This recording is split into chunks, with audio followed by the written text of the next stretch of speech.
현장 체험학습용 전세버스로 이용할 수 있게 됩니다. 국토교통부는 현장 체험학습용 전세버스에 대한 어린이 통학버스 기준을 완화한 개정 규칙이 내일부터 시행된다고 밝혔습니다. 날씨입니다. 오늘 중부지방은 구름이 많이 끼겠고 남부지방은 비가 내린 뒤 점차 개겠습니다. 예상 강수량은 경남 서부와 호남 동부에 5에서 20mm, 부산, 울산, 대구, 경북 남부는 5mm 안팎, 제주도는 내일 아침까지 5에서 30mm입니다. 충청 남부와 전남 서부, 경북 북부에는 낮에 빗방울이 조금 떨어지는 곳이 있겠습니다. KBS 1라디오 5시 뉴스를 마칩니다. 지금까지 아나운서 이광엽이었습니다. KBS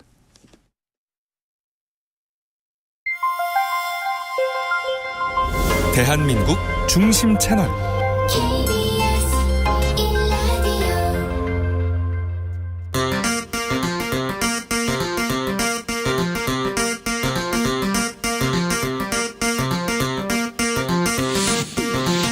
주진우 라이브.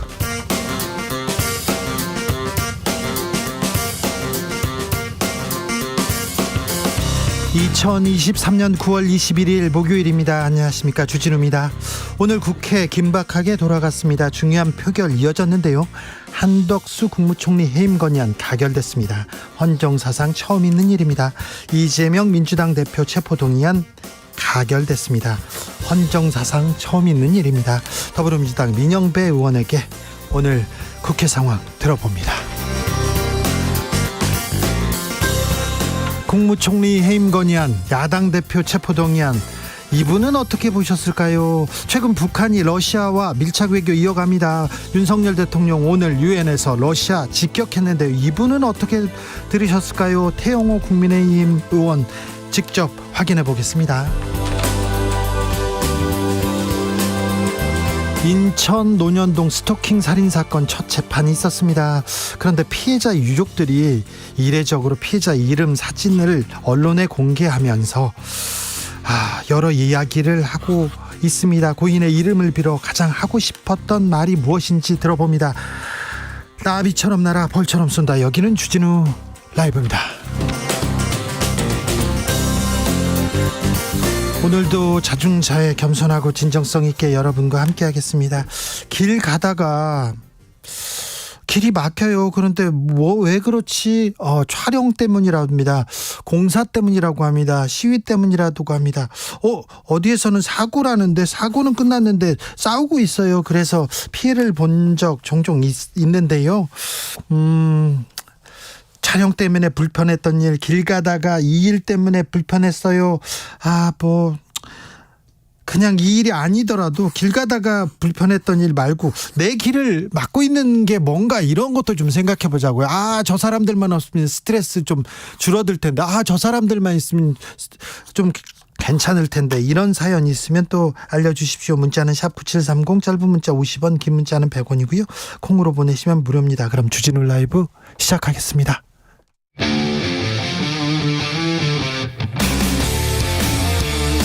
탐사보도 외길 인생 20년. 주 기자가 제일 싫어하는 것은?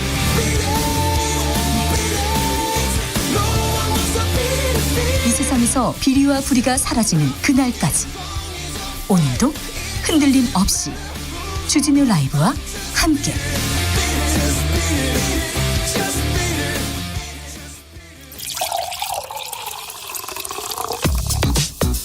진짜 중요한 뉴스만 쭉 뽑아냈습니다. 주스 정상근 기자, 어서 오세요. 안녕하십니까. 오늘 국회에서 표결 빅데이였습니다. 표결안이 계속 올라왔는데요. 이재명 민주당 대표 체포동의안의 결과는 가결이었습니다. 네, 투표자 295명 중 찬성이 149명, 반대 136명, 기권 6명, 무효 4명이었습니다. 가결 정족수보다 딱 한 표 많았는데요. 네. 체포동의안이 가결됨에 따라 이재명 대표의 구속 여부는 이 법원의 영장 실질 심사를 통해 결정될 예정입니다. 네, 민주당 29명의 가결표가 있었습니다. 이분들의 생각은 무엇이었을까요? 그리고 민주당은 어떤 길을 가게 될까요? 잠시 후에 짚어봅니다. 한덕수 국무총리에 대한 해임 건의안 통과됐습니다. 네, 찬성 175명, 반대 116명, 기권 4명이었습니다. 민주당과 정의당 등 야당 의원들이 대부분 이탈 없이 찬성표를 던진 것으로 보입니다. 이 총리 해임 건의안이 국회를 통과한 것은 사상 처음입니다.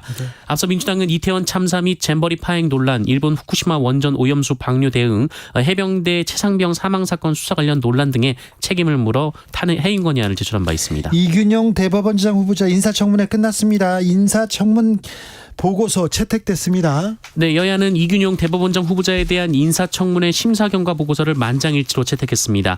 다만 청문 보고서에는 이균용 후보자가 대법원장으로서 역할을 수행하는 데 필요한 능력과 자질을 충분히 갖춘 것으로 보기 어렵다라는 견해도 포함됐습니다. 네. 특히 자질 부족 견해를 낸 청문위원들은 그 이균용 후보자의 대법원장 지명이 대통령과의 친분관계 때문이라는 점을 가장 큰 문제로 꼽았고요.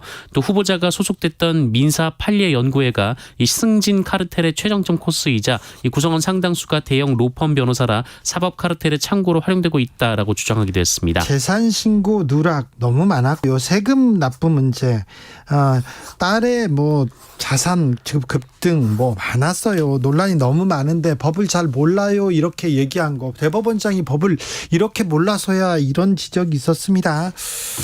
자, 그럼 표결로 갑니까? 네, 국민의힘과 민주당은 오늘 본회의에는 그 임명 동의안을 올리지 않기로 했고요. 이 해당 동의안은 오는 25일 본회의에서 처리가 될 것으로 예상하고 있습니다. 네, 김행 여성가족부 장관 후보자 발언 계속 나오네요. 네, 김행 여성가족부 장관 후보자가 지난 2012년 헌법재판소의 낙태죄 합헌 결정 직후 위키트리 유튜브 방송에 출연해서 한 발언이 논란이 됐습니다. 김행 후보자는 당시 방송에서 필리핀을 예로 들며 너무 가난하거나 강간을 당해 임신을 원치 않는 경우에도 우리 모두가 부드럽게 받아들일 수 있는 톨러런스가 있으면 여자가 어떻게든 아이를 키울 수 있다라고 말했습니다. 이에 대해 민주당 전국여성위원회는 여성의 인권을 짓밟고 여성의 삶을 위험에 빠뜨릴 수 있는 끔찍한 발상이라며 즉각 사퇴를 주장했습니다. 김행 후보자는 뭐라고 합니까? 김행 후보자는 입장문을 내고 가짜뉴스가 도를 넘어 살인 병기가 됐다라며 여성이 강간을 당해 임신을 했더라도 낙태는 불가하며 무조건 출산해야 한다는 생각을 단 1초도 가져본 적이 없다라고 반박했습니다. 김행 후보자는 해당 발언의 방점은 여자가 아이를 낳았을 적에 있다면서 위기 임산부, 위기 출생아는 당연히 국가가 보호해야 하며 그 전에 우리가 이들에 대한 관용을 베풀어야 한다는 것이라고 설명했습니다. 윤석열 대통령이 유엔 연설에 나섰습니다.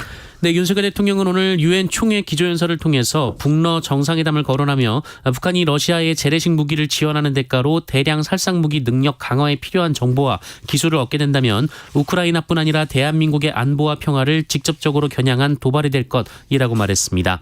윤석열 대통령은 그러면서 대한민국과 동맹, 우방국들은 이를 좌시하지 않을 것이라며 모두 굳게 연대의 힘을 모을 때 어떠한 불법적인 도발도 차단할 수 있다라고 말했습니다. 네, 러시아를 직격하기도 했습니다. 그리고 북러가 아니라 러북이라고 이렇게 얘기를 했는데 이제 앞으로 북한보다 다른 나라를 다 앞에다 쓴다고 하는데 이건 또 어떤 의미인지 2부에서 태영호 의원하고 좀 고민해 보겠습니다. 정경심 전 교수 가석방이 결정됐습니다. 네, 자녀 입시 비리 등 혐의로 기소돼 징역 4년형을 확정받고 복역 중인 정경심 전 동양대 교수가 오는 27일 가석방됩니다. 지난 2022년 1월 대법원에서 형이 확정된 지 1년 8개월이 만입니다. 네, 교사들의 권리를 회복하자 이런 얘기 계속 나왔는데요. 교권 회복 관련법 본회의 통과했습니다. 네, 교사의 교육 활동을 보호를 하는 것을 목적으로 발의된 이른바 교권 회복 4법이 오늘 국회 본회의까지 통과를 했습니다. 교원의 지위 향상 및 교육 활동 보호를 위한 특별법, 초중등 교육법, 유아교육법, 교육기본법 등 4개 법률 개정안인데요. 교원이 아동학대로 신고됐더라도 정당한 사유가 없는 한 직위 해제 처분을 금지하는 내용, 교장이 교육활동 침해 행위를 축소 은폐할 수 없다는 내용, 교육감이 교원을 각종 소송으로부터 보호하기 위한 공제사업을 할 수 있다는 등의 내용이 포함됐습니다. 네. 또한 교원의 정당한 생활지도는 아동학대로 보지 않는다라는 내용도 들어가 있습니다. 여야 간의 이견이 있었던 교권 교권 침해를 학생 생활기록부에 기재하는 조항은 앞서 심사 과정에서 제외된 바 있습니다. 네. 한편 법사위는 학교폭력 예방 및 대책에 관한 법률 개정안도 의결했었는데요. 국가 차원에서 피해 학생을 위한 보호시설을 운영할 수 있도록 하고 교육감이 학교폭력 피해 통합지원 전문 교육기관을 설치 운영하는 내용이 골자입니다. 또한 학교폭력 사건에 대한 신속한 재판을 위해 판결 기간을 제한하는 내용도 포함되어 있습니다. 그런데 이게 교사들의 권리를 실질적으로 회복시켜 줄지 좀 부족하다 이런 지적도 있는데요. 앞으로 교원과 관련된 아동학대 신고 들어오면 교육감이 수사기관에 직접 의견을 제출하도록 하기로 했습니다. 네, 교육부는 무분별한 아동학대 신고로부터 교원을 보호하겠다면서 교육감 의견 제출 제도를 오는 25일부터 시행한다고 밝혔습니다. 교원이 아동학대로 신고를 받으면 조사 수사기관이 이를 교육지원청과 즉시 공유하고 교육지원청이 사실관계를 파악한 후 교육감의 의견서를 작성해 조사 수사기관에 제출하는 내용입니다. 네. 교육부는 이를 통해 무고성 아동학대 신고로 교원과 다른 학생이 피해를 보는 것을 막을 수 있다라고 봤는데요. 네. 이를 위해 전국 시도교육청은 사안 조사 전담 인력을 배치한다고 밝혔습니다. 교사도 이렇게 아동학대로 신고받으면 어렵고 괴로운데 다른 학생들이 피해자가 됩니다. 이 부분도 좀 살펴봐야 됩니다. 교육청이 나서서 교육감이 나서서 그리고 교장이 먼저 나서서 교사의 인권을 위해서 이런 문제는 대응하도록 하는 게 맞는 것 같은데 어찌 되는지 계속 지켜보겠습니다. 교권 회복 됐다 할 때까지 저희가 지켜보겠습니다. 부산의 돌려차기 사건의 가해자 징역 20년 확정받았습니다. 네, 귀가하던 20대 여성을 성폭행할 목적으로 무차별 폭행한 이른바 부산 돌려차기 사건의 가해자에게 징역 20년이 확정됐습니다. 대법원 일부는 오늘 원심을 확정했는데요. 이에 따라 10년간의 신상공개, 아동 청소년 장애인 관련 기관 취업 제한, 20년간의 위치 추적 전자장치 부착 명령도 유지가 됐습니다. 1심에서는 징역 12년 선고받았는데 항소심에서 20년 선고받았죠. 네, 그런데 돌려차기 사건의 가해자. 네. 이 피의자가 지금 32살입니다. 만기 출소하면 52, 52살 됩니다. 네. 계곡살인 사건의 이은혜 무기징역 확정됐습니다. 네, 대법원은 오늘 이른바 계곡 살인 사건 관련해 기소된 이은혜에게 무기징역을 확정했습니다. 이은혜는 공범 조연수와 함께 지난 2019년 남편 윤모 씨를 계곡에 빠지도록 해 살해한 혐의, 그리고 이에 앞서 보거 피 등을 섞은 음식물을 먹이거나 낚시터 물에 빠뜨려 살해하려 한 혐의를 받았습니다. 네.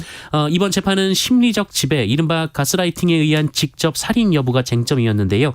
하급심에 이어서 대법원도 남편 윤모 씨를 일부러 구하지 않은 간접 살인으로 봤습니다. 네. 대법원에서 강제추행 관련해서 기준을 바꿨습니다. 네, 피해자를 한거불능 상태로 만들 만큼 폭행하거나 협박하지 않아도 의사에 반하는 유형력을 행사하거나 공포심을 일으킬 정도면 강제추행죄 적용이 충분하다라는 대법원 판단이 나왔습니다. 네. 대법원 전원합의체는 오늘 강제추행 혐의로 재판에 넘겨진 A씨의 상고심에서 성폭력 처벌법 위반 혐의에 무죄를 선고한 원심을 깨고 사건을 고등법원으로 돌려보냈습니다. A씨는 지난 2014년 친족관계의 피해자를 추행한 혐의로 재판에 넘겨졌습니다. 1심은 유죄를 인정해서 징역 3년을 선고했는데요. 항소심은 물리력 행사 정도가 피해자의 저항을 곤란하게 할 정도였다고 볼 수 없다며 강제추행 혐의는 무죄를 선고한 바 있습니다. 네. 흉기 난동 사건이 벌어지자 도주한 경찰들이 있었습니다. 징역형 선고받았네요.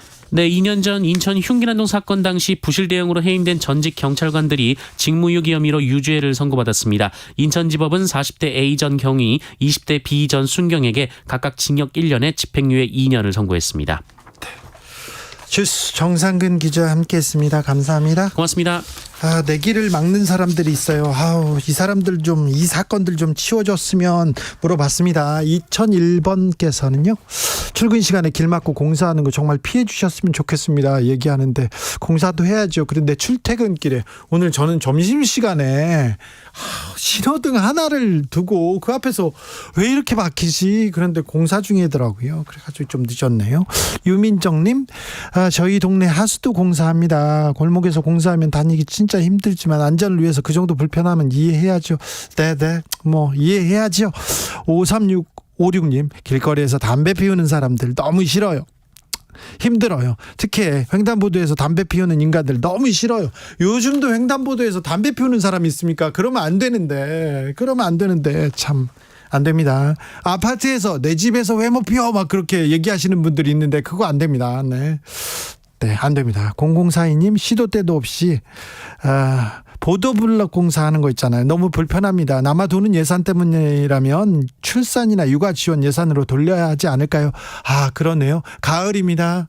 본격적으로 보도블럭 뜯어 고치는 공사하기 시작할 때예요. 네, 맞아요. 예산이 남으면 그 내년에 쓰면 되지. 그게 안 된답니다. 그래서 올해 다 써야 된대. 그러니까 뭐 해야지? 보도블럭 고쳐. 근데 그런 일이 거의 많이 사라졌는데 네, 아직도 있다고 합니다. 그러니 좀 고칠 때가 좀 많은 것 같아요. 공단에서 네, 시험 감독 하는데 돈을 시간당 얼마를 줬다고요? 일당 25만 원을 줬다고요? 아이고, 이런 거 남아도는 예산 참 이건 아닌데 고쳐야 될 게 많아요. 참 아직도 도둑들이 많구나 이런 생각도 해봅니다. 0197님 정치도 꽉 막혀 불편합니다. 속 시원하게 들어주는 소식 기다려봅니다. 언제쯤일까요? 네. 주진우 라이브.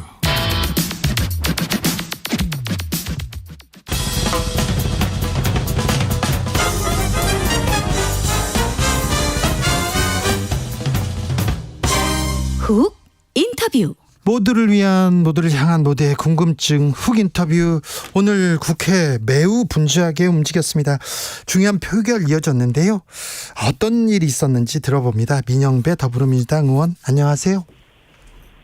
네, 안녕하지는 못합니다. 네. 이재명 대표 체포 동의안 가결됐습니다. 어떻게 보셨어요? 예상치 못하셨죠? 예상을 못했죠. 좀 우려스러운 대목이 있었지만 예상 못했는데 대한민국 정치 현주소가 그대로 반영된 게 아닌가 싶습니다. 그리고 민주당의 그 안이한, 그러니까 네. 정치검찰과 모질게 거칠게 싸우지 못하고 자꾸 조심스러워하는 그 민주당의 현주소를 반영하고 있는 게 아닌가 싶습니다. 네. 공작 수사, 네. 네. 공작 수사에 날개를 달아줄 것이다 하면서 이재명 대표가 직접 글로 호소하기도 했는데요. 그 이후에 당내에서 좀 의견이 갈렸습니까? 그렇죠. 저 같은 경우는 그렇게 하셔서 그런가 보다 했지만 네. 사실은 아무 말씀 안 하실 줄 알았는데 네. 말씀을 하셔서 단식을 하고 계시는 과정에 말씀을 하셔서 예. 그러나 그게 크게 영향을 미쳤다고 보지는 않습니다. 그래요? 호소 때문에 가결로 갔다 이렇게 볼 수는 없고요. 네. 오히려 호소는 부결 쪽에 대한 그런 느낌의 호소였기 때문에 그런데 오히려 도움이 됐겠죠. 문제는 사실은 민주당 내 그 구성이 예. 지금 그런 거죠. 저는 지금 무슨 생각이 드냐면 네. 가결시킨 분들이 예. 몹시 당황하고 있을 거다 싶습니다. 네. 왜냐하면 다음을 감당할 방법이 없잖아요. 그분들이. 네. 그리고 검찰 쪽에서도 당황할 것 같은데요. 왜냐하면 타겟이 지금 사라졌잖아요. 물론 공세를 계속 하고 있으니까 이제 법원에 가서 만약 기각이 될 건지 도 봐야겠습니다만은 무죄로 나중에 결론적으로 무죄로 나오게 되면 네. 시간이 좀 걸리는 게 문제인데 아마 이렇게 가결 상황을 그렇게 잘 됐다 이렇게 바라보기만 그렇게 쉽지는 않을 것 같은데요. 특히 민주당 내에서 가결표를 던진 분들은 몹시 저는 당혹스러워하고 있는 것 같고요. 네. 이 상황을 당원들이 가만히 있겠습니까? 그러게요. 당원들이 가만히 있을 수 없죠. 네. 민주당에서 29표, 최소 29표, 30표 이상 이탈했다 이런 지적도 나오던데요. 1차 체포동의안 표결 때는 찬성이 139표였어요. 그런데 이번에는 149표였습니다. 네. 10표가 늘어났죠. 그때보다. 네. 지금 이 민주당의 문제는 뭐냐 하면요. 네. 그 29명일지 30명일지 모르지만 네. 최소 16명에서 지금 29명 이렇게 나오는데 셈을 해보면 네. 그런데 이 소수가 민주당 전체의 운명을 결정하는 그런 상황이 돼버렸어요. 그래서 사실은 이건 당론으로 가야 된다. 당론 부결이 맞다 이렇게 했는데 지도부가 되게 안이하게 대응을 한 거죠. 지도부가 안이하게 대응을 한 거죠. 그냥 설득하고 호소해서 될 거다라고 생각을 한 건데 실제로 가결표 던진 분들은 뭐 계획을 세워서 자기들 그 주장을 그대로 밀고 간 거니까요. 이거는 그런데 이제 당 상황을 고려하지 않은 자기 생각만 한 거 아닌가 하는 그런 게 있어서 지금 이제 회의 도중에 잠깐 지금 그 비상 의총을 하러 지금 모이고 있는 중이거든요. 네. 거기 가보면 앞으로 어떻게 진행될지 알 수 있을 것 같습니다만은 지금으로서는 사실은 가결을 던진 분들이 오히려 지금 어떻게 해야 될 것인지 특히 말씀드렸듯이 당원들의 저 요구가 저렇게 빗발치는데 저걸 뒤로 하고 아무리 비밀 자유투표라고 해도 가결을 시켰다. 이거는 그 책임을 아마 역사적 책임도 그렇고 크게 져야 할 겁니다. 아마.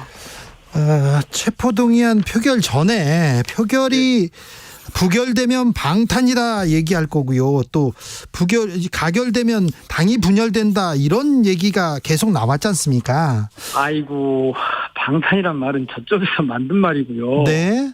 우리는 정상적으로 나갈 수 있다고 했고 예. 가능하면은 그렇게 방탄이라고 하는 그런 이미지를 갖지 않으려고 애를 썼는데 네. 방탄을 저쪽에서 만들었죠. 이번 상황의 본질은 뭐냐면요. 네. 이 가결된 상황의 본질은 뭐냐면 검찰의 공격에 민주당이 제대로 대응하지 못했다. 네. 이게 본질입니다. 네. 검찰은 계속해서 벌써 몇 년 전부터 계속 민주당을 압박하면서 정권을 장악하고 그리고 그걸 더 확장하기 위해서 계속 공격을 하고 있는데 네.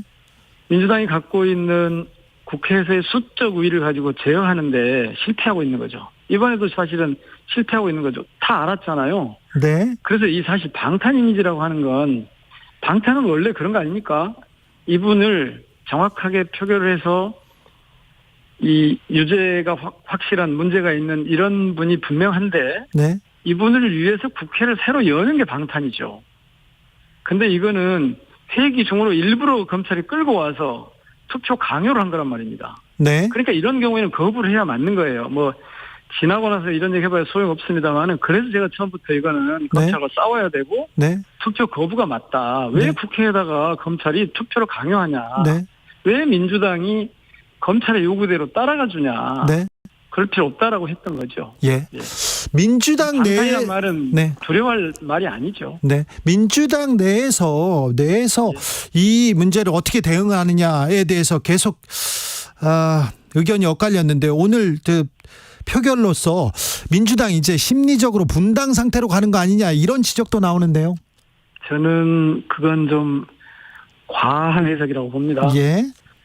아마 이렇게 되니까 민주당이 오히려 가결표를 던진 분들이 목소리가 아마 사라질 겁니다. 왜냐하면 네. 상황이 이렇게 됐기 때문에 네. 자신들이 책임질 수 없는 짓을 만들어 놓은 거 아닙니까? 그러면 결국 분당이 그분들이 뛰어나가겠습니까? 그러면 여기서 민주당은 예.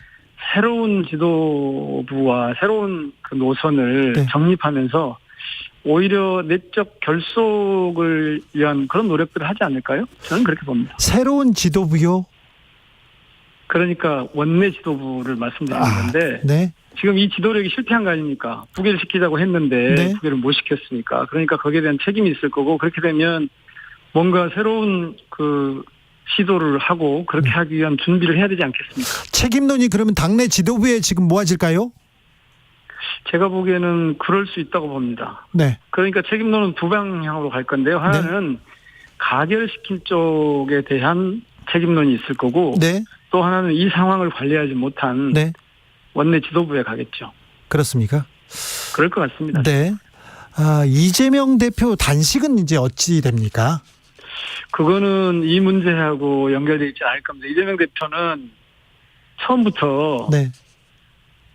당시 요구한 3가지 단식 요구가 이게 받아들여지거나 네. 아니면 받아들여지지 않는 상태에서 명확하게 명분을 찾지 못하면 단식을 중단할 수가 없거든요. 예. 그래서 이 상황은 단식을 쉽게 중단할 수 없는 상황으로 만들고 있는데 그건 굉장히 염려되는 상황이거든요. 네. 이 상황에서 법원에 가서 영장 심사를 받아야 한다는 것 자체가 굉장히 지금 어려운 상황이 됐죠. 예. 그래서 그게 어떻게 처리될지 두고 봐야겠지만 오늘 가결이 됐기 때문에 단식을 중단한다. 이거는 지금 당장은 그런 판단을 할 것 같지는 않습니다. 네. 표결에 앞서 한동훈 법무부 장관 이거는 정말 최악이에요. 이분 법무장관 하면 안 되겠어요. 왜요? 옆에 있던 의원분들이 한마디로 얘기하면 네. 정말 재수없다라는 말씀들을 하시고요. 아이고. 국회에 네. 와서 한바탕 정치 언어를 막 배선하고 국회 본회의장을 흔들어 놓고 나가는 여기서 쾌감을 느끼는 것 같다 이런 말씀들을 하시더라고요. 그래요? 이거는 네. 국무위원의 자세가 전혀 아니에요. 오늘 무려 144쪽을 가지고 와서 실제로 읽으려고 하는 게 몇 쪽이었는지 모르겠습니다만 네. 이게 뭐 한 2-30분간 계속 한 거예요. 중단된 게 3번이에요. 네. 하도 이제 의원들이 이렇게 하면 되겠냐. 그런데 마지막에 마무리하겠습니다 하면서 7분 하더라고요. 8분, 7, 8분 해요. 그러니까 이게 체포 동의 요청 이유를 설명하는 거거든요. 네.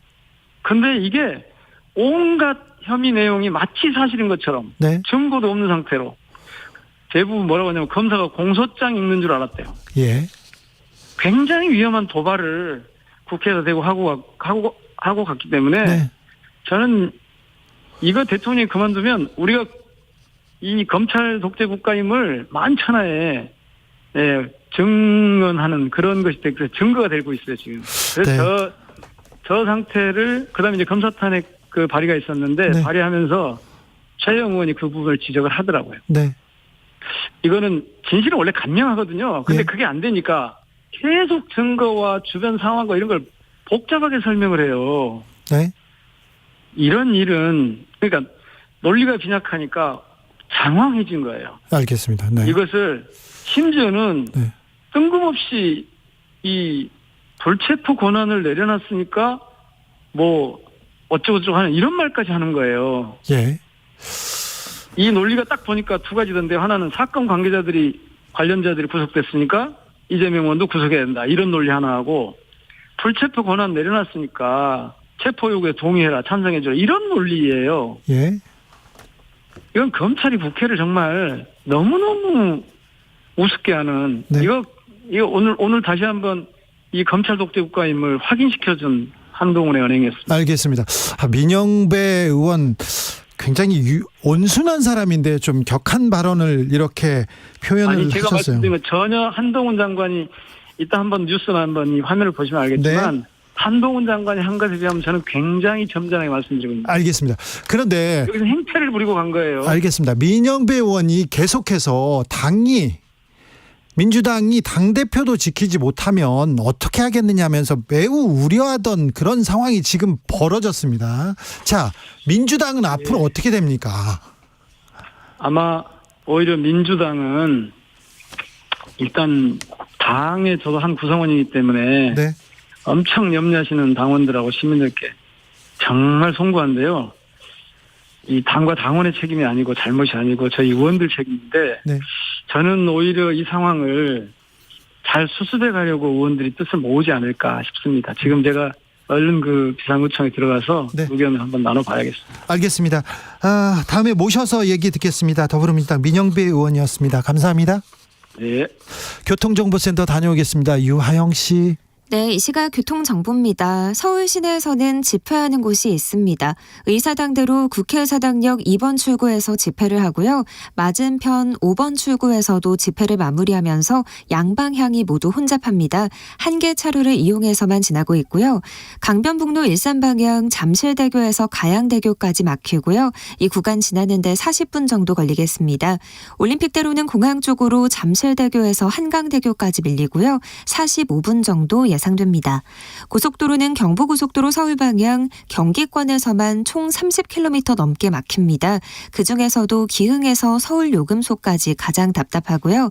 서해안고속도로 서울 방향 서평택 분기점에서 팔탄 분기점까지 막히고 더 가서 용담터널과 금천을 앞두고 속도 떨어집니다. KBS 교통정보센터였습니다.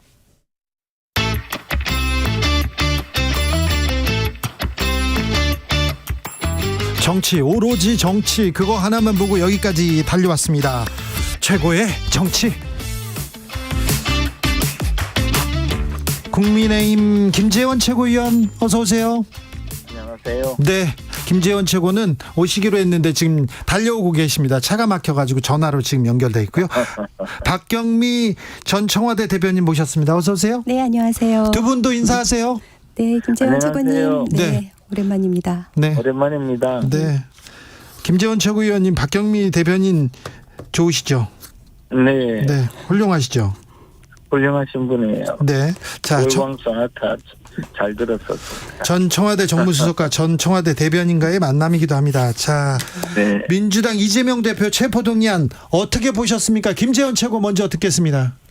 뭐 저는 사실 전부터 많은 인터뷰에서 반드시 가결될 거라고 예상을 하고 말씀드렸는데요. 네. 뭐 결과가 제 예상대로 나온 것 같습니다. 이제 네. 민주당이 이재명 대표라는 분의 그동안 여러 가지 이 범죄 행위나 또는 당 운영의 문제를 털어내고 새로운 정당으로 우뚝 선다면 지금보다 훨씬 더 강력하고 또 야당으로서 헌정사에 크게 이바지할 수 있는 정당으로 거듭날 수 있는 계기가 되지 않았나 하는 생각입니다. 김재원 최고위원이 바라지 않는 일이네요. 뭐 근데 어쨌든 정치라는 것은 야당이 또 건강하고 강력해야 정치가 잘 되는 거니까요. 왜 말을 그런 더듬으세요? 면에서 본다면 네. 그런 면에서 본다면 저는 이번 일은 잘된 일이라고 보고요. 우선은 정치가 사실은 정의의 편에 서야 하는데 네. 이 제가 지난 대통령 선거 과정에 네. 선거 전략 본부장을 하면서 뭐 물론 우리 후보의 그 여러 가지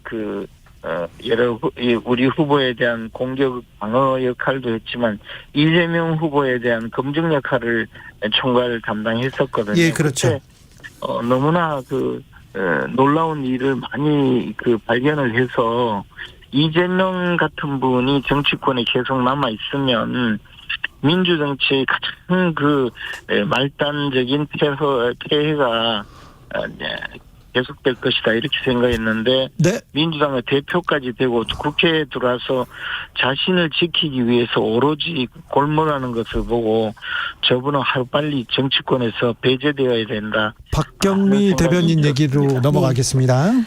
네, 한동훈 장관의 오늘 국회 행태에서 보듯이 검찰은 수사가 아니라 정치를 하고 있고 그런 검찰에 대항하기 위해서는 부결이 불가피한 선택이라고 보는 의원들이 많았었는데요. 생각보다 그 샤이 가결표가 많이 나왔던 것 같습니다. 그 비열한 정치 검찰의 기획 수사, 또 표적 수사, 그리고 정적 제거를 위한 시도, 정치 보복이었으니까 이제 법원에서 영장 실질 심사를 받으면 기각될 거라고 생각을 합니다.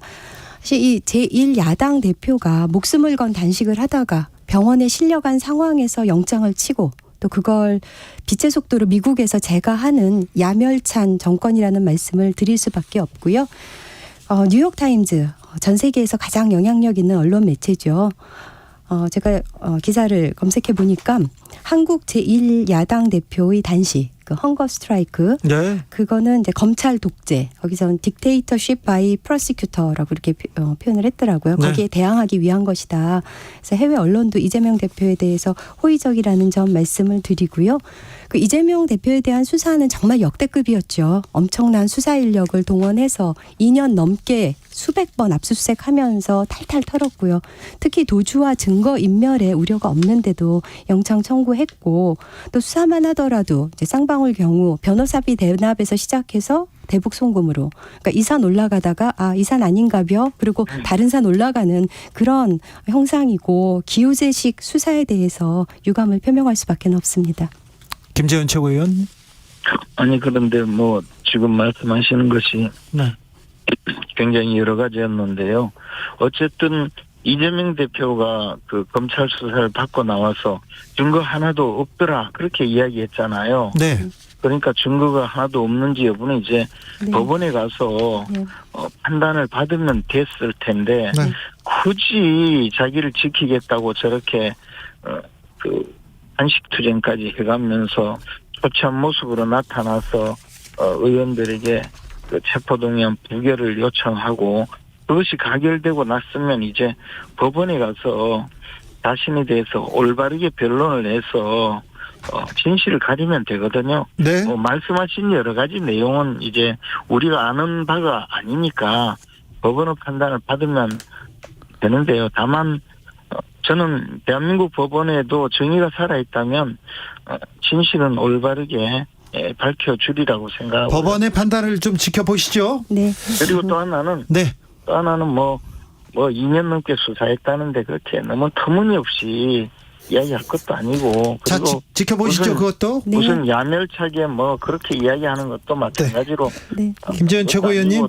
예, 뭐 무슨 뭐 검사 독재니 이렇게 주장했다는 이야기를 쓴 것이지 무슨 뭐 해외 언론이 검사 독재라고 했습니까? 우리 야당이 그렇게 주장하더라는 것을 인용한 것인데 그걸 주장하더라고 할 정도로 지금 경황이 없는 것 같은데요. 자.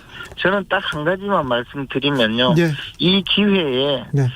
이재명 대표가 이제 법적으로 처리가 되고 그동안 이재명이라는 분을 위해서 주위에서 부역하던 이 부역자들까지 좀 제발 없어져야 민주당이 건강하고 튼튼해지지 않을까 생각합니다. 박경미 대변인한테 마지막 발언 드리겠습니다.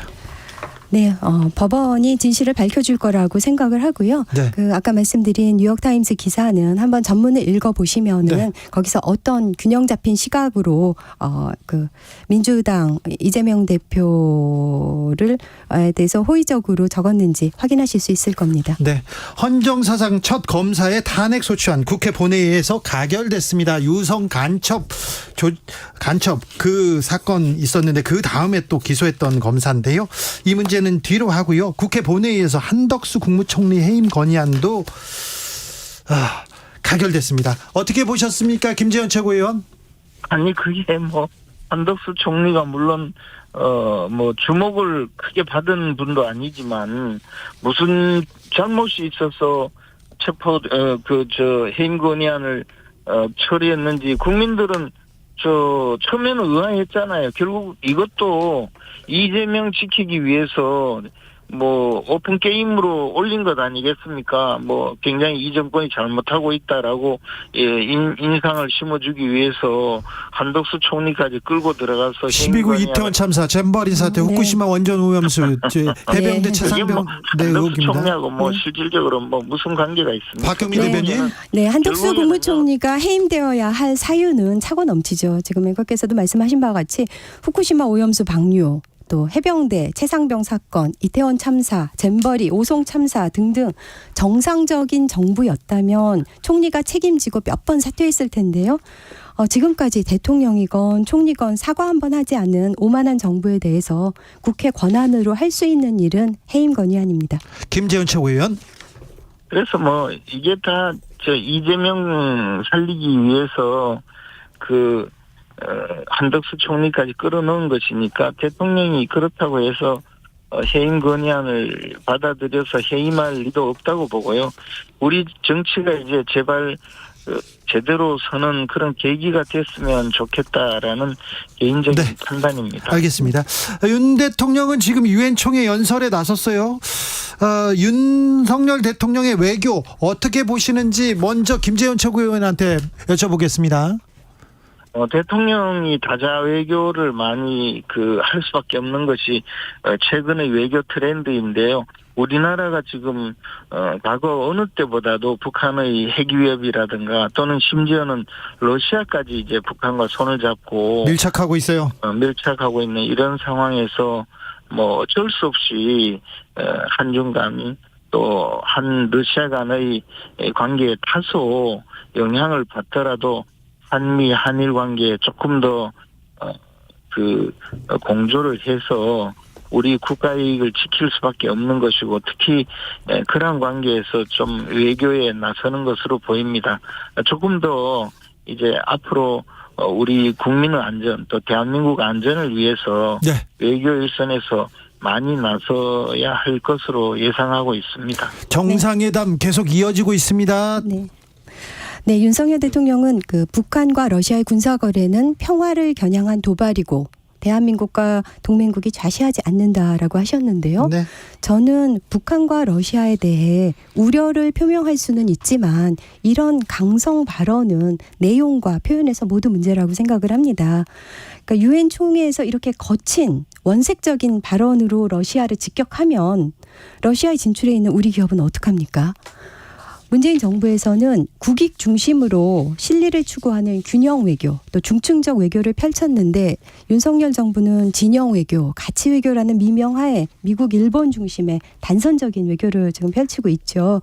그 결과 우리가 한미일 북중러 대결이라는 신냉전의 최전선에 서게 되었고, 근데 사실 그 와중에 미국과 일본은 뒤에서 또 실리를 챙기는데 네. 우리는 그런 대결의 선봉에 서 있고 사실 누가 떠밀어서도 아니고 스스로 손들고 한복판으로 나간 게 문제고요.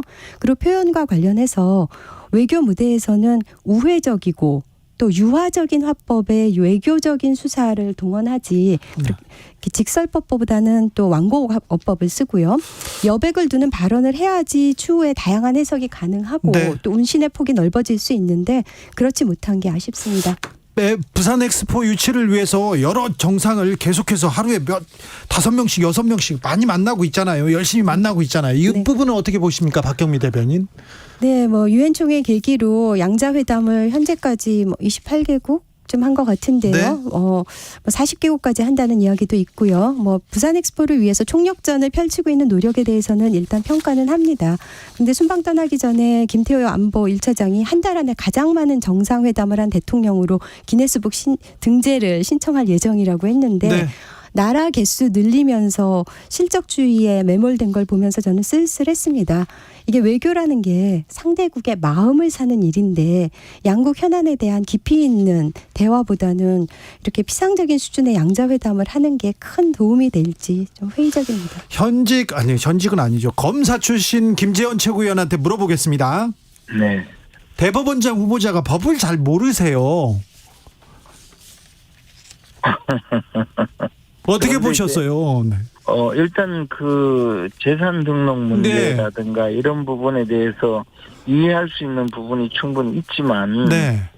그러나 좀 많은 실수가 있었던 건 사실인 것 같아요. 예. 특히 우리가 보통 그 금융자산이나 부동산 자산은 조회를 하면 네. 금방 나오기 때문에 재산 등록을 하는데 네. 비상장 주식. 네. 비상장 주식의 경우에는 그게 나타나지 않기 때문에 그에 대해서 제대로 주의를 기울이지 못한 것 같은데 비판받는 부분에 대해서는 충분히 네. 비판받아 마땅하고 그에 대해서 본인이 진솔한 해명이 있어야 되리라고 봅니다. 더욱이 지금 이제 이재명 대표가 해임 건의안이 통과된 상황에서 대법원장은 또 국회 동의안을 받아야죠. 처리를 해야 네. 되잖아요. 네. 이런 상황인데 민주당의 그 동의를 얻으려면 이 부분에 대해서도 민주당이 문제 제기하는 부분에 대해서 조금 더 진솔하게 해명을 하고 이해를 구해야 되지 않을까 그런 생각입니다. 네, 목소리가 좀 작아지셨어요, 김재원 최고위원님. 답지 않으시게. 네, 이균영 후보자 1948년을 대한민국 건국으로 보면서 뉴라이트 역사관을 따르고 있는데요. 용상과 코드를 맞추기 위한 눈물겨운 노력으로 보입니다. 대한민국은 3.1운동으로 건립된 임시정부의 법통을 계승한다는 헌법 전문에도 위배되는 생각인데 그런 분이 사법주부 수장이 될 자격이 있는지 모르겠습니다. 또 이뿐 아니라 청문 과정을 보면 네. 법과 규정 몰랐다, 송구하다로 일관을 하는데 재산 관련 흠결들이 많아도 너무 많고요. 또 성인지 감수성이 의심되는 판결도 있고 근데 이 윤석열 정부의 인사를 보면 일관성이 있어요. 어떻게 골라도 그런 분들을 골랐을까. 신원식, 유인촌, 김행장관 후보자도 그렇고 이 법무부의 인사정보관리단이 전혀 기능을 못하고 있는 것 같습니다. 김재원 최고위원. 그러나 보수에 사람이 없습니까? 그렇지는 않고요. 그렇지는 않습니까? 예, 많은 이제 풀이 있을 텐데. 네. 근데 왜 그렇게 계속 리사이클을 하죠? 일단 저는 이번 그 국무위원 후보자들에 대해서 개인적인 비평을 할 입장은 아닌데. 예. 그러나 이제 막상 인사 문제에 들어가면 네. 많은 분들을 인사 검증하면서도 검증이 제대로 되지 않는다든가 또는 검증을 해도 나타나지 않는 예를 들어 뭐 과거의 발언인데 네. 그런 발언이 언론에서 검색이 되지 않는다든가 뭐 이런 정도 또는 뭐 그분의 개인적인 성향 이런 것을 일일이 다 체크하지 못하기 때문에 빚어지는 문제일 수도 있고 그 정도는 체크해야 되는 거 아닙니까? 성의가 없는 거 아닙니까? 또는 뭐 지금 말씀하신 부분이 과연 그렇게 잘못이 있는가라고 네. 실무진들이 판단했을 수도 그렇죠. 있지 않을까 뭐 여러 가지 네. 이 논리가 있고요. 그렇게 또 판단했다면 더 큰 문제 같은데요. 언론에서는 이제 한 부분만 딱 드러내서 예. 이것이 무슨 뉴라이트 역사관이다. 또 뭐 이것은 뭐 잘못되었다 이렇게 이야기하는데 네. 뭐 그것에 대해서 생각이 좀 다를 수도 있고 그런 복합적인 요인이 아닐까 생각합니다. 저 보수가 민족, 국가 그리고 민족 정기 가장 중요하게 생각해야 되는데 이완용 친일파 어쩔 수 없었다. 이런 얘기는 조금 너무하잖아요. 신원식 그 후보자의 경우에는요. 네. 과거 우리 자유한국당 시절에 네. 광화문 집회에 저희들도 많이 나갔었는데 네. 그때 그 인기 연사였어요. 예. 그래서 그 연단에 서서 상당히 그 강력하게 발언을 하고 그때 이제 이미 그 예비역 그 중장으로서 그 네. 출신이 그 발언을 잘 하니까 인기 연사였는데 네. 그러다 보니 박수를 받고 뭐 대중 앞에서 연설을 많이 하고 하는 과정에서 많은 그 연설 중에 나온 일부 이야기가 지금 문제가 되는 것 아닌가. 그런데 그런 내용을 모두 검색해서 문제를 삼으면 사실 그것이 지금 인사검증의 전체 대상인가에 대해서 저는 개인적으로는 뭐 그렇게까지 할 필요가 있는가 생각해요. 그래요? 그래도 좀 그 발언은 좀 너무 선을 넘었다 이렇게 생각하는데요, 국민들은? 그 부분에 대해서 제가 네. 이완용 발언에 대해서 네. 뭐 조금 사람이란 게 그 발언을 하다가 보면 다소 본인의 취지와 왜곡되게 이해될 수밖에 없는 뭐 그런 경우가 생기거든요. 근데 이완용 발언이나 12.12 사태에 저도 대한 그래서- 발언은 그 이론의 여지가 없는 것 같습니다. 변명의 여지가 없고요. 아니에요. 네. 저 뭐 그래서 저도 징계도 당하고 있는데 네. 뭐 그렇게 알겠어요. 거기서 또 징계 얘기를 왜 하세요? 네. 자, 김재현 최고위원한테 이 얘기 물어보고 싶어요. 네.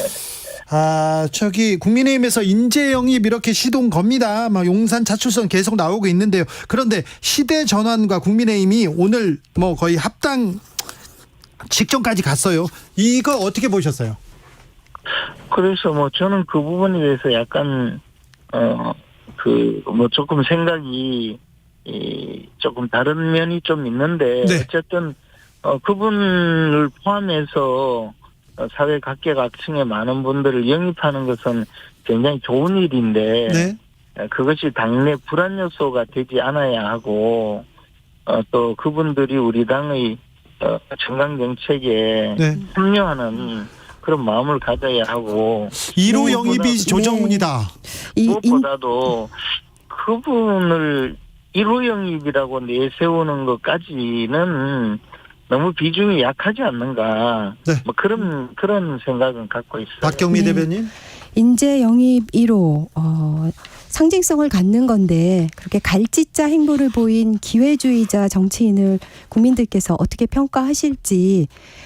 인재 영입으로 국민의힘은 외연 확장을 기대했을 텐데요. 보수에서조차 회의적인 시각이 있고 또 기존에 마포 갑에서 활동하던 그런 의원들과의 당내 갈등을 고려할 때 뭐 제가 걱정할 바는 아니지만 국민의힘의 패착이라고 봅니다. 그리고 실적을 내야 한다는 김기현 당대표의 초조함 때문이 아닌가 생각합니다. 근데 뭐 갈짓자 그럼 걷는 사람을 데려와서 마치 그때 당시에 비례대표형 대체 정당을 만들면서 네. 사회 각계각층을 끌어들인 것처럼 국민을 속이고 그것에 의해서 시대 전환도 들어오고 무슨 기본소득당도 네. 들어오고 하는 식으로 만들었다가 또 탈당시켜주고 한 정치적인 공범들이 지금 와서 비난할 일은 아니고요. 다만 네. 우리 당에서 그분을 받아들일 때 유의해야 될 일을 이야기하는 것이지 민주당은 그에 대해서 입이 100개라도 할 말은 없죠. 네, 알겠어요. 또, 네, 너무 길어지니까 지금 다뤄야 될 현안이 네. 많으니까 자, 제가 김재현 반박을 최고. 하지는 않겠습니다. 문재인 정부, 진보 정부에서 저기 부동산 일자리 경제 관련된 통계 지표가 좋았지요? 지금에 비해서? 예, 좋았습니까? 어떻습니까? 예? 그 왜곡하고 조작하고 있다고 그때도 많이 의심을 받았지만 이게 통계 조작 때문입니까? 통계 조작의 부분도 있고요. 그때 당시에 벌어진 일들이 사실은 이제 그 코로나19 사태로 인한 전 세계적인 확장 정책, 통화 확장 정책의 일종의 그 부수적 효과일 가능성이 있죠. 그것을 네. 지금 이제 제가 좀 말씀을 금리를 드릴게요. 0.1%에서 지금 5%까지 인상하는 그런 상황이 되고 말았잖아요. 그래서 이제 그때 벌어진 국민들에게 막 그 돈을 찍어서 나눠주던 일 또는 나라 빚을 폭증시키던 일의 후유증, 후과를 지금 박경민 대변인. 제 그 통계 조작으로 이제 통계 조작 국기문란이다라는 그런 이제 말씀을 요즘에 하시고 또 수사 의뢰를 했는데요. 그 통계값을 내는 절대 불변의 공식이 존재하지 않는 경우가 많습니다. 쉬운 예를 들자면요. 어떤 값들이 있을 때 이걸 대표하는 대표값으로 보통 평균을 생각하지만 중앙값 혹은 최빈값이 더 적절한 경우도 있고요. 상황에 따라서 그 적당한 그 값을 선택하는 겁니다. 그리고 통계라는 것은 그 모집단에서 표본을 추출해서 전체를 알아내는 과정이고요. 네. 그다음에 흔히 통계는 그 국의 맛을 보는 네. 것에 비유하는데 네, 지금 문재인 자, 정부에서 했던 일들은 다양한 분석 방법을 박경민, 통해서 김지원, 그 이 실체에 조합 정확히 접근하고 또 시장 보고 싶...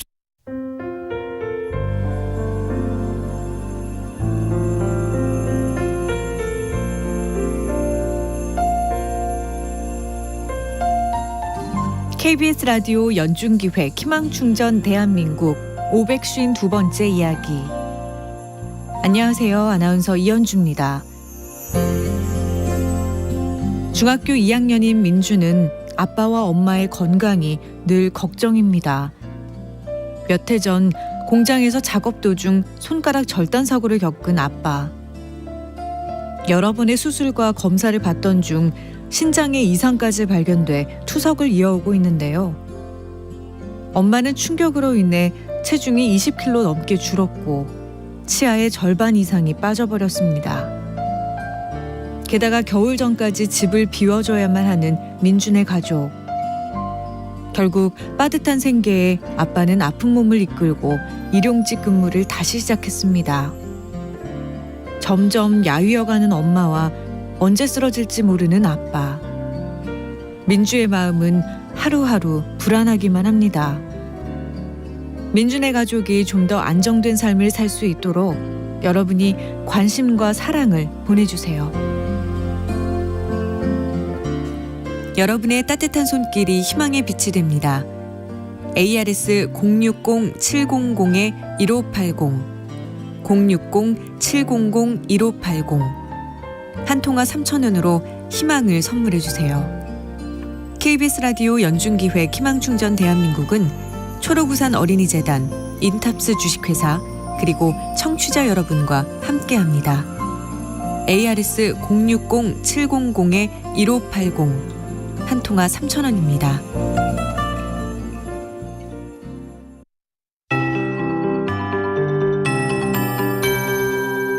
KBS 58분 날씨. 가을비와 함께 날이 많이 선선해졌습니다. 중부지방엔 흐린 하늘이 남아있고요. 남부와 제주도는 산발적인 비구름의 영향을 받고 있습니다. 앞으로 전라 동부와 경북 남부, 경남권에 5mm 정도의 비가 오다가 오늘 밤 그치겠고요. 제주도는 내일 오전까지 5에서 30mm가 오락가락 하겠습니다. 충남의 경우 비는 그쳤지만 지반이 약해진 탓에 산사태주의보가 발령 중입니다. 안전에 유의하시기 바랍니다. 내일은 하늘이 차츰 맑아질 텐데요. 새벽부터 아침 사이 충북과 전북, 경북 내륙에는 가시거리 200m 미만의 안개가 끼는 곳이 있겠습니다. 출근길 조심히 이동하셔야겠습니다. 아침 기온은 오늘보다 1도에서 3도가량 낮겠고 낮 기온은 오늘보다 높아서 일교차가 크게 벌어지겠습니다. 내일 아침 서울과 대구 16도, 강릉 대전 15도, 광주 17도로 출발하고요. 낮 기온은 서울이 오늘보다 4도가량 높은 27도, 강릉 25도, 대전 제주 26도, 광주 부산 27도 안팎까지 오르겠습니다. 모레는 동풍의 영향으로 강원 영동에 밤 한때 비가 내릴 전망입니다. 당분간 동해안엔 높은 너울이 밀려올 수 있고요. 제주도 해안에서는 모레부터 너울성 파도에 주의가 필요합니다. 지금 서울의 기온은 21.3도입니다. 박다우입니다.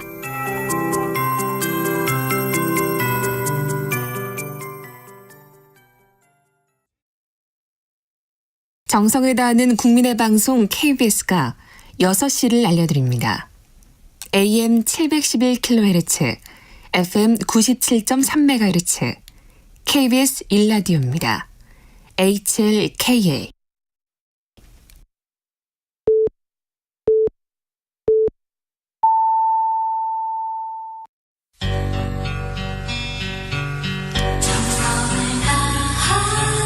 정성을 다하는 국민의 방송 KBS 주진우 라이브. 그냥 그렇다고요. 이 시각 라디오 정보센터 뉴스입니다. 쌍방울 대북송금과 백현동 개발특혜 의혹 등으로 구속영장이 청구된 더불어민주당 이재명 대표에 대한 체포 동의안이 가결됐습니다. 한덕수 국무총리에 대한 해임 건의안이 국회에서 가결됐습니다. 국무총리에 대한 해임 건의안이 국회를 통과한 것은 헌정사상 처음입니다. 서울시 공무원 간첩 조작 사건 피해자인 유우성 씨를 외국환 거래법 위반 혐의로 보복 기소했다는 논란이 불거진 현직 검사에 대한 탄핵소추안이 국회 본회의를 통과했습니다. 검사에 대한 탄핵소추안이 국회에서 의결된 건 헌정사상 처음입니다. 교사의 정당한 교육활동을 보호하기 위한 이른바 교권보호사법이 국회 본회의를 통과했습니다. 이 가운데 초중등 교육법 개정안은 교원의 정당한 생활지도는 아동학대로 보지 않는다는 게 골자입니다. 대법원이 강제추행죄 성립에 필요한 폭행 또는 협박은 상대방의 반항을 곤란하게 할 정도로 강력하지 않아도 된다면서 강제추행죄 인정 기준을 완화했습니다. 지금까지 라디오 정보센터 조진주였습니다.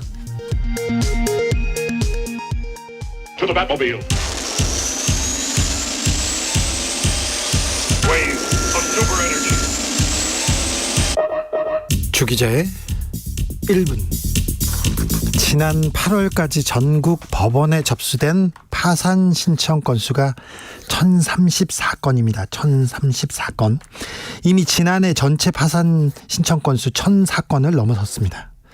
코로나 여파로 역대 최다 파산 기록 살펴볼까요? 2020년에 1069건입니다. 이제 9월이니 넘어선 것 같아요. 파산 신청 신기록 행진 계속되고 있습니다. 7월 146건, 8월 164건 연속해서 월별 최다 기록 갱신하고 있습니다. 이런 기록은 안 깨도 되는데 아이고 아시안게임에서 우리 선수들 기록이나 깼으면 좋겠는데 이런 기록을 깨고 있습니다. 수출도 안 되고 수입도 안 되고 소비가 위축되니 생산도 위축되고 경제가 어렵다고 하더니 민생이 힘들다고 하더니 기업들 고금리 고환율의 부담을 견디지 못하고 파산 신청하는 사례 늘고 있습니다. 기업 빚을 갚지 못하는 경우도 크게 늘고 있습니다. 여기에 국제유가 상승하고 정부의 긴축 기조로 계속 이어져서 올 하반기는 더 어렵다고 합니다. 그런데요, 문제는요, 내년에는 더 힘들어진다는 겁니다. 파산 행진 시작됐습니다. 이미 신기록 세우면서 파산 행렬 이어집니다. 그런데 오늘 쏟아지는 수많은 기사 속에서 국민을 그리고 민생을 찾아볼 수 없었습니다. 단 하나의 경제 대책 찾을 수 없었습니다. 단 하나의 민생 대책도 찾을 수 없었습니다. 싸웁니다. 그런데 국민을 위해서, 민생을 위해서 싸우는 거 본 기억이 없습니다. 지도자 여러분께 묻습니다. 왜 그 자리에 오르셨습니까? 무엇 하시고자 그 자리에 계십니까? 도대체 지금 무엇 하고 계십니까? 주기자의 1분이었습니다. 부석순 파이팅 해야지.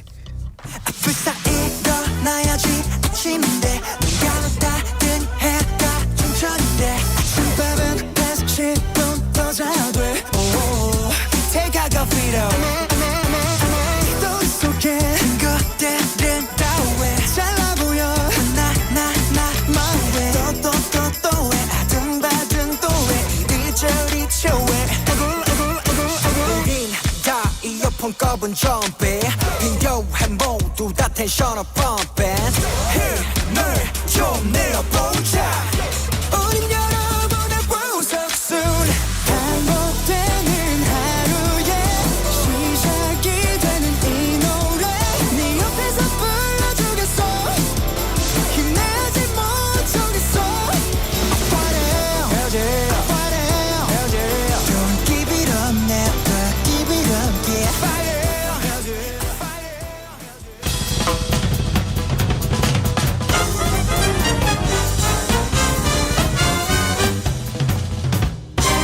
훅 인터뷰. 국내 뉴스 바빴습니다. 그런데 외교 이슈 바쁘게 움직입니다. 윤석열 대통령 유엔 총회에서 기조 연설을 나섰습니다. 북러 특별히 러시아를 직격하는 그런 발언을 하기도 했습니다. 자, 외교 상황 북한의 고위 외교관 출신입니다. 태영호 국민의힘 의원에게 좀 들어보겠습니다. 의원님 어서 오세요. 예, 반갑습니다. 잘 계시죠? 예, 바쁘시죠? 예. 네. 의원님, 북한에서는 한국을 우리나라를 남조선 이렇게 부릅니까? 남조선이라고 남조선이라고. 하죠. 요새는 대한민국이라고도 부르는데. 최근에 공식적인 입장에서 대한민국이라고 지칭하는 표를 많이 쓰기 시작했어요. 자, 그럼 남조선하고 미국, 한국하고 미국하고 이렇게 할 때는 어떻게 표현합니까? 한국을 먼저 얘기합니까? 미국을 먼저 얘기합니까? 보통 미국을 먼저 이야기하죠. 그래, 한미 이렇게 안 얘기합니까? 그렇죠. 미국 남조선 이렇게 표현하죠. 그래요? 예. 미제국주의자 그리고 남조선입니까? 그러니까 그렇게 모든 명칭을 다 쓸 때는 미제국주의자 혹은 남조선 괴뢰 이렇게 쓰는데 생략해서 쓸 때는 미국 남조선 이렇게. 한미 안 쓰고 미국 조선 이렇게 씁니까? 미국 남조선. 그리고 미남 이런 표현은 없어요. 그래요. 미국 남조선. 그렇죠. 자, 우리 한국하고 일본하고 쓸 때는 어떻게 합니까? 그때는 남조선 일본이라고 하기도 하고 바꾸어서 일본 남조선 이렇게 순서는 딱 정해진 건 없습니다. 그렇습니까? 네. 근데 미국을 먼저 씁니까? 네. 일본한테는 한국을 앞에 쓰기도 하고 뒤에 쓰기도 하다. 그렇죠. 알겠습니다. 자, 유엔 연설에서 윤 대통령이 러북 이렇게 먼저 써가지고 물어봤습니다. 오늘 오늘 그 국회 바빴지요. 바쁜 정도가 아니었어요. 오늘은 완전 정신은 지금도 표결하고 있습니다. 태영호 의원은 총리 해임 건의안 그리고 야당 대표 체포동의안 어떻게 보셨는지 궁금합니다. 이거 오늘 정말 우리 재헌 역사에서 초유의 일이 있었어요. 오늘 자 보세요. 해임, 체포, 탄핵 이 세 건이 동시에 같은 날에 이루어졌거든요. 헌정사상 완전 초유의 일입니다. 그리고 실제 우리가 투표장에 들어갈 때도 전자투표가 있고 수기투표가 있는데 오늘 수기투표, 전자투표 할 때도 대단히 저 자체도 가가 맞지 또 다음 거는 이게 부가 맞지 제 자신이 곱씹으면서 왜 요 세 건이 끝나면 또 시작하고 하니까 정신없었죠. 정신없죠. 자, 이재명 대표 체포동의안 어떻게 보셨습니까? 오늘 오전과 오후 분위기가 조금 달랐는데요. 오전에는 어떤 소문이 돌았는가 하면 비명계에서 28표가 반란표가 나올 거다. 아, 그래요? 그런데 오후에 넘어가면서 아니야 30표까지도 나와 이랬어요. 그런데 막상 오늘 우리가 수기투표에서 뚜껑을 열으니까 반란표가 9표 네. 나와서 결국은 가결됐거든요. 예. 그래서 이거 뭐 정확치 못한 찌라시 정도의 소문이라고 할지도 전혀 근거가 없는 것이었구나 이렇게 이제 판단할 수 있겠습니다. 아, 네. 근거가 없는 것은 아니었구나. 네. 네. 한동훈 장관 나와서 체포동의안 요청했는데요. 네. 그 연설은 어떻게 들으셨어요? 그 오늘 연설 기간에 도중에 너무 고성이 오가서 네. 의장님께서 몇 번 개입해서 좀 조용하라고 했는데 끝내 너무 고성이 와서 여야 사이에 네. 타협해가지고 한동훈 장관이 하기로 했던 발언을 네. 대단히 생략하고 축소하기로 해서 이제 결국은 장관이 발언을 이제 마쳤는데요. 네. 저로서는 대단히 아쉽더라고요. 이재명 대표가 가지고 있던 그런 모든 범죄 의혹들에서 밝히는데 왜 민주당이 그렇게 고성을 질러서 국민이 듣지 못하게 하는지. 네. 자, 그런데 네. 총리를 막 해임하려고 하고 야당 네. 대표 탄핵하려고 그 체포동의안 통과시키고 네. 국회 상황을 보면 네. 태영호 의원께서는 어떻게 생각할까? 북한에서 그 당 활동도 하셨지 네. 않았습니까? 네. 어떤 생각 들던가요? 우선 첫째로 북한에서는 뭐 전체주의고 네. 너무 획일적인 사회이기 때문에 국회의원 자체가 예. 1년 365일 국회에 나가는 일이 한 줄도 안 돼요. 아, 그래요? 네, 그리고 뭐 상임위 회의라는 것도 없고 예. 우리처럼 뭐 해임 건의하든지 또 입법 권한 자체도 없거든요. 아니 그런데 가끔 텔레비전에서 보면 카드 들고 이렇게 네, 그러니까 당에서 만든 법을 가결을 시킬 때 100% 네, 이렇게 하잖아요. 그럼 박수 네. 열심히 치고. 네. 그런데 여기 와서 좀 색다른 장면 보셨죠? 네.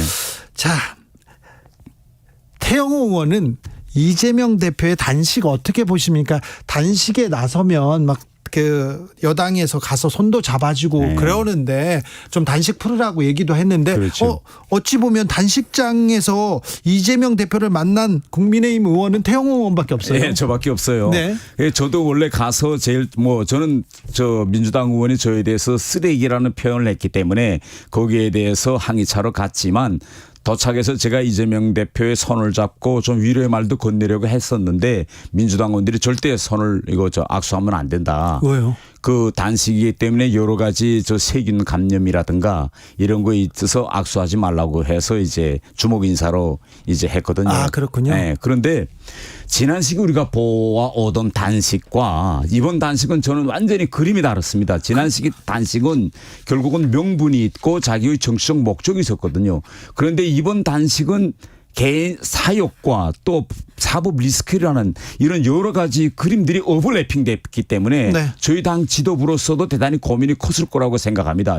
가서 위로의 말도 건네고 단식을 중단하라고 가야 되겠는지 그럴 경우에는 혹시 이재명 대표의 단식의 명분을 더해줄 수 있지 않는지 여러 가지 고민이 많았기 때문에 결국은 당 지도부에서는 단식 현장에 가지 않았다고 저는 생각합니다. 그래요? 네. 의원님 개인적인 생각에 이제 이재명 대표 네. 20일 넘어가잖아요. 네. 넘어갔잖아요. 단식 네. 어떻게 저는 빨리 이재명 대표가 단식을 중단해야 된다고 생각합니다. 원래 열흘만 해도 사람은 완전히 건강 자체가 파괴되는데 이제는 20일째 들었기 때문에 네. 이제라도 저는 단식을 중단하고 민생을 위해서 저는 국회로 돌아와야 한다. 저는 이렇게 생각합니다. 네. 예. 아무튼 이재명 단식장 항의 방문했다고 태영호 징계 추진한다는 그런 얘기도 있습니다. 예. 징계 윤리에 제소했습니다. 아, 그래요? 예. 아, 네. 참 한덕수 총리 해임 건의안 이렇게 통과됐는데 이 부분은 어떻게 보십니까? 저는 민주당이 너무나 이거 습관적으로 해임 탄핵을 너무 많이 꺼내는 것 같아요. 그래요? 그렇게 되니까 이것도 그렇습니다. 일정한 정치적 목적을 가지고 가끔 꺼내는 건 괜찮은데 너무 습관적으로 자꾸 꺼내니까 이제 우리 국민들도 대단히 식상해할 것 같습니다. 네. 장관들 여러 장관들 이렇게 검증하고 있는데 이런 얘기도 나옵니다. 북한에서는 이완용 어떻게 배우셨습니까? 친일파 이완용. 북한에서도 친일파 이완용에 대해서는 을사오적이라고 초등학교 때부터 배워주고 있어요. 네. 그래서 북한은 애들도 이완용은 나쁜 사람 다 알고 있죠. 북한 아이들도 이완용은 친일파 나쁜 사람. 친일파 친일 어쩔 수 없었다 이렇게 발언하는 거는 조금. 북한에서는 그렇게 교육하진 않죠. 네. 우리도 그렇게 교육하지 않습니다. 그래서 우리는 교육에서 예하면 또 자기가 배운 것과는 다른 그런 생각을 과감없이 우리는 자유사회니까 네. 표출할 수 있는데 북한에서는 학교에서 교육받은 대로만 발언해야 돼요. 네. 아무튼 장관 후보자가 이완용 어쩔 수 없었다. 이거는 좀 너무 심한 발언이잖아요. 국민 정서에 맞지 않습니다. 글쎄 제가 그 장관 후보자를 대신해서 네. 뭐 그분이 어떤 취지로 그런 말씀을 했다라고 대신해서 제가 이야기하는 건 좀 부적절하다 이렇게 생각합니다. 알겠습니다. 자, 본격적으로 네.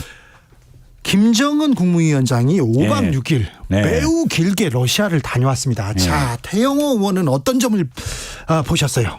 가장 중요한 거는 지금까지 북한과 러시아와의 관계 성격이 지금 완전히 바뀌었어요. 달라지고 있는 것 완전히 같아요. 달라지고 네. 있죠. 왜냐하면 지금까지는 북한이 러시아에 가붙는 모습이었는데 네. 이번 모습은 오히려 푸틴이 김정은한테 다가붙는 이런 모습이에요. 이게 완전히 전혀 없던 일이거든요. 네. 그래서 푸틴으로서는 대단히 절박해졌다. 이게 우리가 주목해봐야 될 거고 네. 두 번째는 이번에 김정은한테 보여준 네. 그 모든 군사 시설들이 김정은으로서는 제일 목말라 하는 곳만 골라서 보여줬습니다. 그렇죠. 아, 우주 기지라든가 그다음에 태평양 함대 그 배라든가 전투 전략 폭격기라든가 모든 걸 다 선택적으로 보여줬기 때문에 저는 이 북한과 러시아의 군사 협력 수준이 대단히 위험한 단계까지 왔다. 저는 네. 이렇게 평가합니다. 그렇죠. 지금 네. 굉장히 걱정해야 됩니다. 네. 네.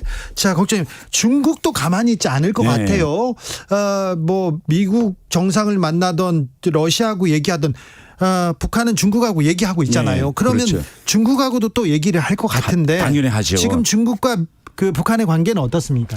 그 최근에 약간 러시아와 북한이 밀착되니까 예. 중국은 약간 거기서 지금 좀 발을 빼려 하고 네. 그다음에 지금 중국은 이런 점을 걱정하고 있는 것 같아요. 네. 한반도와 우리 한반도 영내에서 중국이 메인 키 플레이였는데 네. 러시아가 지금 우크라이나 전쟁 이후에 유럽에 있던 러시아가 갑자기 지금 동북아시아에 나타나가지고 북한과 지금 밀착하고 있습니다. 네. 그래서 지금 중국으로서는 자기가 가지고 있던 그런 지위나 그런 카드가 약해지지 않느냐. 그래서 지금 북한과도 대화하지만 역시 미국도 얼마 전에 가서 대화했고 또 지금 러시아와도 지금 대화하고 있거든요. 그래서 지금 중국으로서는 북러의 지나친 밀착에 대해서는 약간 좀 경계하고 그들을 좀 자제시키려는 이런 모습을 보이는 것 같아요. 중국은. 네. 네. 자, 우리의 외교 네. 굉장히 중요한 지금 네. 중요한 시점에 와 있습니다. 네. 윤석열 대통령 유엔 총회에 가서 러시아를 굉장히 강하게 비판했습니다. 안보리도 막 꾸짖었습니다. 네. 어떻게 보셨습니까? 이번에 윤석열 대통령이 처음으로 네.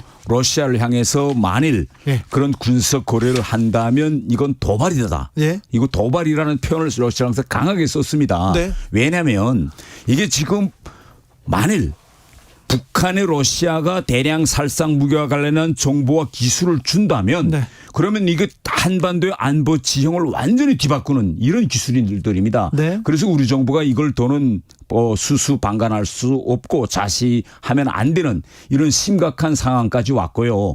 그다음에 우리가 이번에 윤석열 대통령 연설에서 우리가 주목해 봐야 될 점이 하나 있습니다. 이게 뭔가 하면 많은 전문가들이 이번에 윤석열 대통령의 연설은 캠프 데이비드 프로세스의 연장선에서 알 거다. 예. 캠프 데이비드 프로세스의 핵심은 북핵과 또 이 영내 지역에서의 힘에 의한 현상 변경 반대입니다. 네. 이건 중국을 겨냥한 거거든요. 예. 그런데 이번에 유엔 연설에 가서 윤석열 대통령이 중국이 되는 거 하나도 안 했어요. 네. 그리고 반대로 미국에 떠나기 전에 어떤 결정을 발표했느냐. 한덕수 국무총리를 항저우 아세안 게임에 보낸다. 예. 이거거든요. 이건 뭔가 하면 현재 우리 한국과 중국과의 관계를 잘 풀어보자는 대단히 긍정적인 시그널을 중국을 향해서 보낸 겁니다. 그렇죠. 네. 근데 중국에 윤석열 대통령이 아시안 게임에 참석했으면 어땠을까 그런 생각도 해봅니다. 저는. 우선 첫째로 중국에서 그 대통령이 와주십사라는 공식 요청이 있었는가가 저는 관건인 것 같아요. 큰 운동 행사잖아요. 네. 외국 국가 원수가 오면 감사하겠죠. 근데 지금까지 나타난 정황은 그렇게 대통령을 공식 초청한 것 같지는 않고 고조 일반적으로 고위급 인사가 와주십사라고 초청한 건 고조 일반적으로. 예. 그다음에 지금 우리가 주목해 봐야 될 게 뭔가 하면 지금 시진핑의 방한 문제가 지금 준비되고 있어요. 그러니까요. 그런데 국가와 국가와의 관계에서는 상호주의가 매우 중요합니다. 네. 이번에는 시진핑이 우리한테 얼차리거든요. 네. 그런데 윤석열 대통령이 항저우 아시아 게임 남이 잔치가 잔치를 축하해 주려고 먼저 간다. 이건 좀 국가 간의 관계에서는 약간 좀 그래서 일단은 올해 말이나 내년 초에 시진핑 주석을 먼저 방한시키고 네. 그다음에 자연스럽게 윤석열 대통령이 가는 게 순리입니다. 알겠습니다. 네. 중국 경제적으로 매우 중요한 나라입니다. 그렇죠. 그리고 러시아. 지금 북한하고 이렇게 군사적으로 밀접하게 이렇게 밀착하면 우리한테 큰 부담입니다. 네. 이 부분에 대해서도 외교에서도 매우 중요한 지점인데 너무 한미일 외치다가 중러 너무 잃는 거 아니냐 이런 지적은 계속됩니다. 저는 반대로 생각하는 게 네. 이번에 윤석열 대통령이 지금 외교에서 보세요. 러시아에 대해서는 강경한 입장이고 중국과의 관계는 오히려 지금 한 발 다가서는 모습이잖아요. 이런 선택의 폭이 넓어질 수 있는 그 배경이 뭐냐. 바로 캠프 데이비드를 만들어서 미국으로부터 신뢰를 얻은 겁니다. 아니 그런데요. 네. 외교적인 수사 있잖아요. 국가원 수고 외교적으로 조금 온화한 말을 하고 뒤에서 이렇게 얘기하는 거지 너무 거칠게 너무 직접적으로 얘기하는 거 아닙니까? 아니 저는 반대로 지금 러시아와의 상황에서는 우리가 좀 더 강한 어조로 말해야 러시아도 자극을 받고 지금 러시아가 뭐라고 이야기하는가 하면 우리한테다가 김정은과의 정상회담 상황을 그대로 통보해 주겠다. 네. 우리한테다. 그리고 앞으로 이런 국제 질서를 흔드는 군사기술 협력은 안 하겠다라고 자꾸 이야기하거든요. 우리한테다. 네. 저는 이런 결과를 어떻게 만들어냈느냐. 윤석열 대통령이 그렇게 강한 입장을 보였기 때문에 러시아도 우리 우려와 걱정을 좀 이완화시키려고 이렇게 지금 나온다고 저는 봅니다. 아니 뭐 이완시키려고 그렇게 다 군사 기밀 뭐 군사 기지 다 이렇게 보여주고 막 그랬을까요? 그러니까 지금 러시아로서는 이런 거죠. 네. 이번에 공동 성명이나 공개적인 입장 발표는 없고 네. 겉으로는 뭐 그런 게 없다고 하고 아마 뒤에서는 아마 그런 거 할 수도 있다고 저는 봅니다. 네. 가장 중요한 거는 우리의 강한 모습을 보여주어서 네. 최소한 그런 기술 이전이 없도록 억제할 수 있는 수준까지는 우리가 가야 한다. 네. 이거 봅니다. 알겠습니다. 네. 외교적으로는 어떤 상황에서도 물밑 대화하고 뒤에서 또 협상하고 그래야 되지 않습니까? 네. 남북도 대화하고 협상하고 협력할 건 협력하고 해야 되는 거 아닙니까? 당연히 그렇게 해야죠. 그런데 네. 지금 현 상황은 뭔가면 우리가 끊임없이 북한과 대화도 하겠다고 했고 네. 윤석열 정부가 들어와서 뭐라고까지 이야기했는가 하면 북한의 현재 어려운 상황에 아낌없는 지원도 하겠다고 했어요. 네.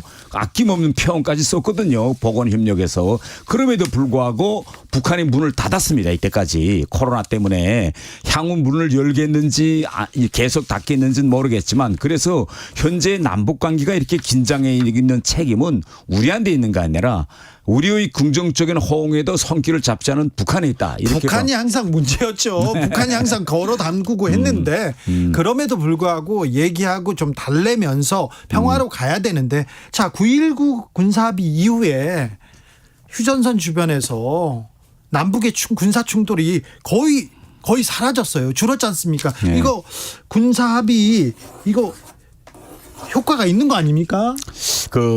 저는 좀 다르게 생각합니다. 우리가 군사 합의라는 걸 왜 맺는가 하면요. 네. 총체적으로 적대적인 감정과 행위를 약화시키자고 하는 거예요. 그렇죠. 해야죠. 그렇죠. 그렇게 네. 해야죠. 네. 그런데 이 9.19 군사합의의 특성이 뭐냐면 네. 4.27 판문점 선언과 평양 선언의 부속 군사합의서입니다. 그렇죠. 그 위에는 4.27 선언과 평양 선언이 있어요. 그러면 4.27 선언과 평양 선언의 핵심은 북한 비핵화입니다. 네. 그런데 그 9.19 군사합의의 전제인 북한 비핵화는 이제 날아갔고 네. 오히려 지난 5년 동안 북한의 핵무기는 더욱 고도화되고 이제는 핵을 먼저 우리를 향해 쓰겠다는 것이 법으로까지 지정되는 네. 이런 상황까지 왔습니다. 그렇기 때문에 저는 저 개인적으로는 이 9.19 군사합의가 원래 하려고 했던 목적, 실효성은 상실됐다. 저는 이렇게 봅니다. 9.19 군사합의가 원래는 좋은 협정인데 네. 지금은 북한이 약속을 안 지켜서 실효성을 상실했다 이렇게 보시는 그렇죠. 거죠. 네. 군사합의 폐기하는 게 맞습니까? 유지하는 게 맞습니까? 지금 현 정부는 당장에서는 지금 폐기나 유지 이게 아니고 북한이 더 극단적인 도발을 한다면 네. 폐기까지도 검토해 보겠다. 한다면? 전제가 있어요. 네. 그러면 그 전제가 뭐냐. 오늘 아침 외통위에서도 이걸 가지고 정부 쪽하고 이제 논쟁이 있었는데 우리 네. 정부의 입장은 7차 핵실험과 같은 네. 그런 극단적인 도발을 가해서 네. 판문점 선언과 평양 선언을 완전히 갈아엎으면 네. 그러면 우리는 이 9.19 9.19 군사합의를 폐기할 수밖에 없다. 자, 이거예요. 9.19 군사합의는 의미 있는 합의인데 지금 북한이 약속을 지키고 있지 않아서 더 도발한다면 폐기하는 게 맞다. 예. 여기까지 듣겠습니다. 예. 네. 태영호 국민의힘 의원이었습니다. 감사합니다. 정치 피로, 사건 사고로 인한 피로, 고달픈 일상에서 오는 피로. 오늘 시사하셨습니까? 경험해보세요. 들은 날과 안 들은 날의 차이. 여러분의 피로를 날려줄 저녁 한 끼 시사. 추진우 라이브.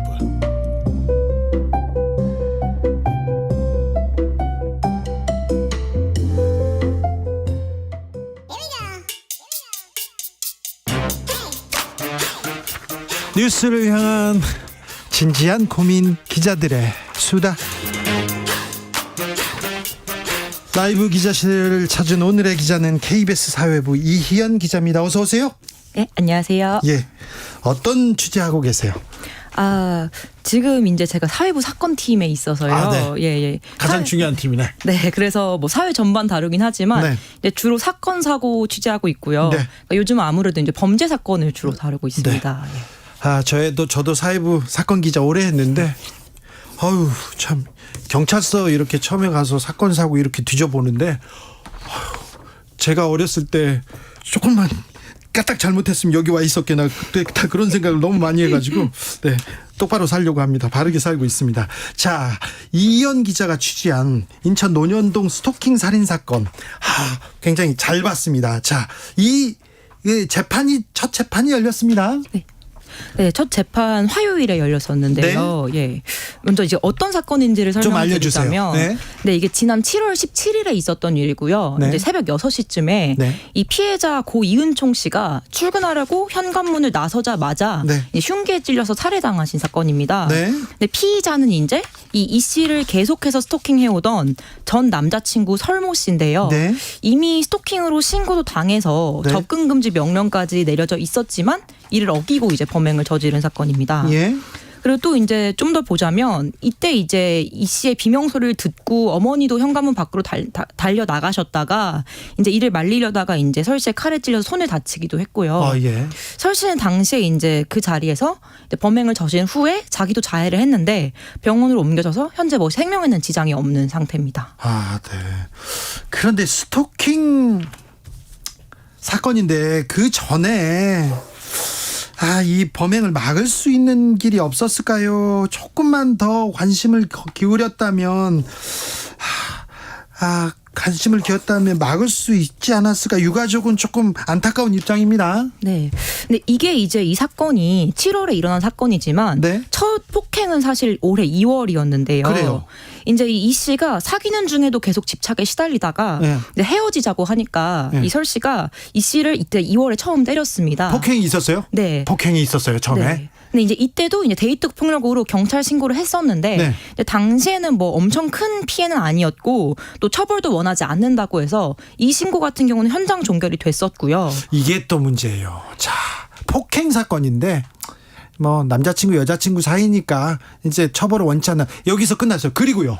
네, 그리고 나서 이제 계속해서 이제 설 씨가 뭐 전화도 하고 카톡도 하면서 다시 사귀자고 연락을 한 거죠. 그러니까 이제 유족 설명에 의하면 뭐 본인을 책임져라, 결혼해달라, 뭐 너는 내 전부였다, 뭐 이런 식의 얘기였다고 해요.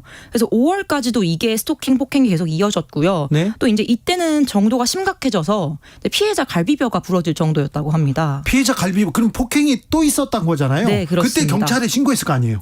근데 그때도 경찰에 신고를 안 했었고요. 그때는 안 했고. 네, 근데 그러다가 이제 6월 2일에 피해자가 여태까지 스토킹과 폭행 사실을 모두 모아서 이제 경찰에 고소를 합니다. 근데 며칠 뒤에 피해자가 이걸 취하하게 되는데요. 근데 이때 상황을 살펴보면 이 씨와 설 씨가 사실 이제 같은 회사에 다니고 있었는데 교제 사실을 알리진 않았던 거죠, 주위 사람들한테. 근데 설 씨가 이제 독단적으로 사귀었을 때 찍은 개인적인 사진들 있잖아요.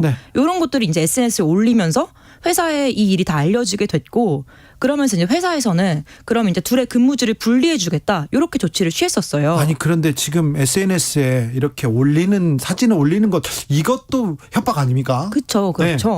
근데 이제 피해자가 생각하기에는 네. 워낙 이제 조용히 끝내고 싶었고 그렇겠죠. 또 이제 근무지가 달라서 마주칠 일 없으면 네. 스토킹도 어느 정도 멈추겠구나 이렇게 생각하신 것 같아요. 네. 이러면서 이제 이 고소를 며칠 뒤에 취하를 해준 상황이었고요. 예.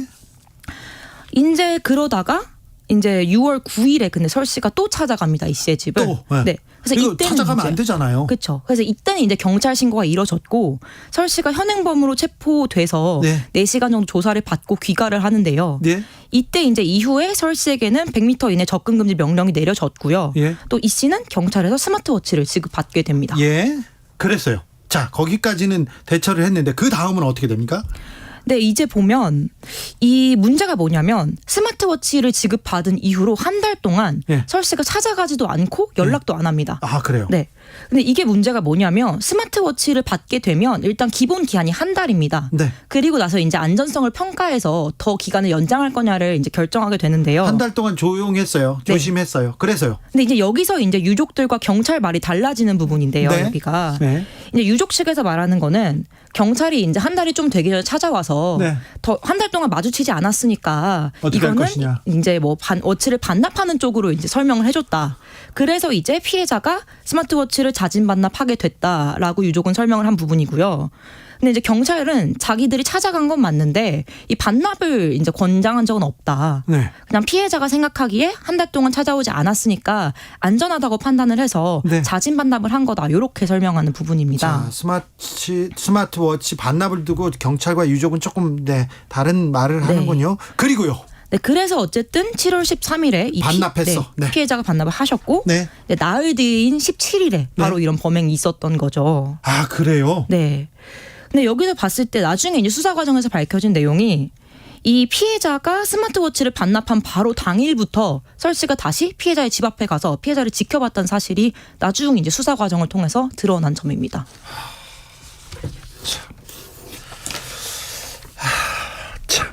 재판을 앞두고 피해자 유족들이 피해자 이름과 신상을 공개하면서 여러 얘기를 합니다. 기자님께도 직접 전화를 걸어왔다면서요? 네, 그렇습니다. 무슨 얘기를 하시려고 하셨습니까? 네.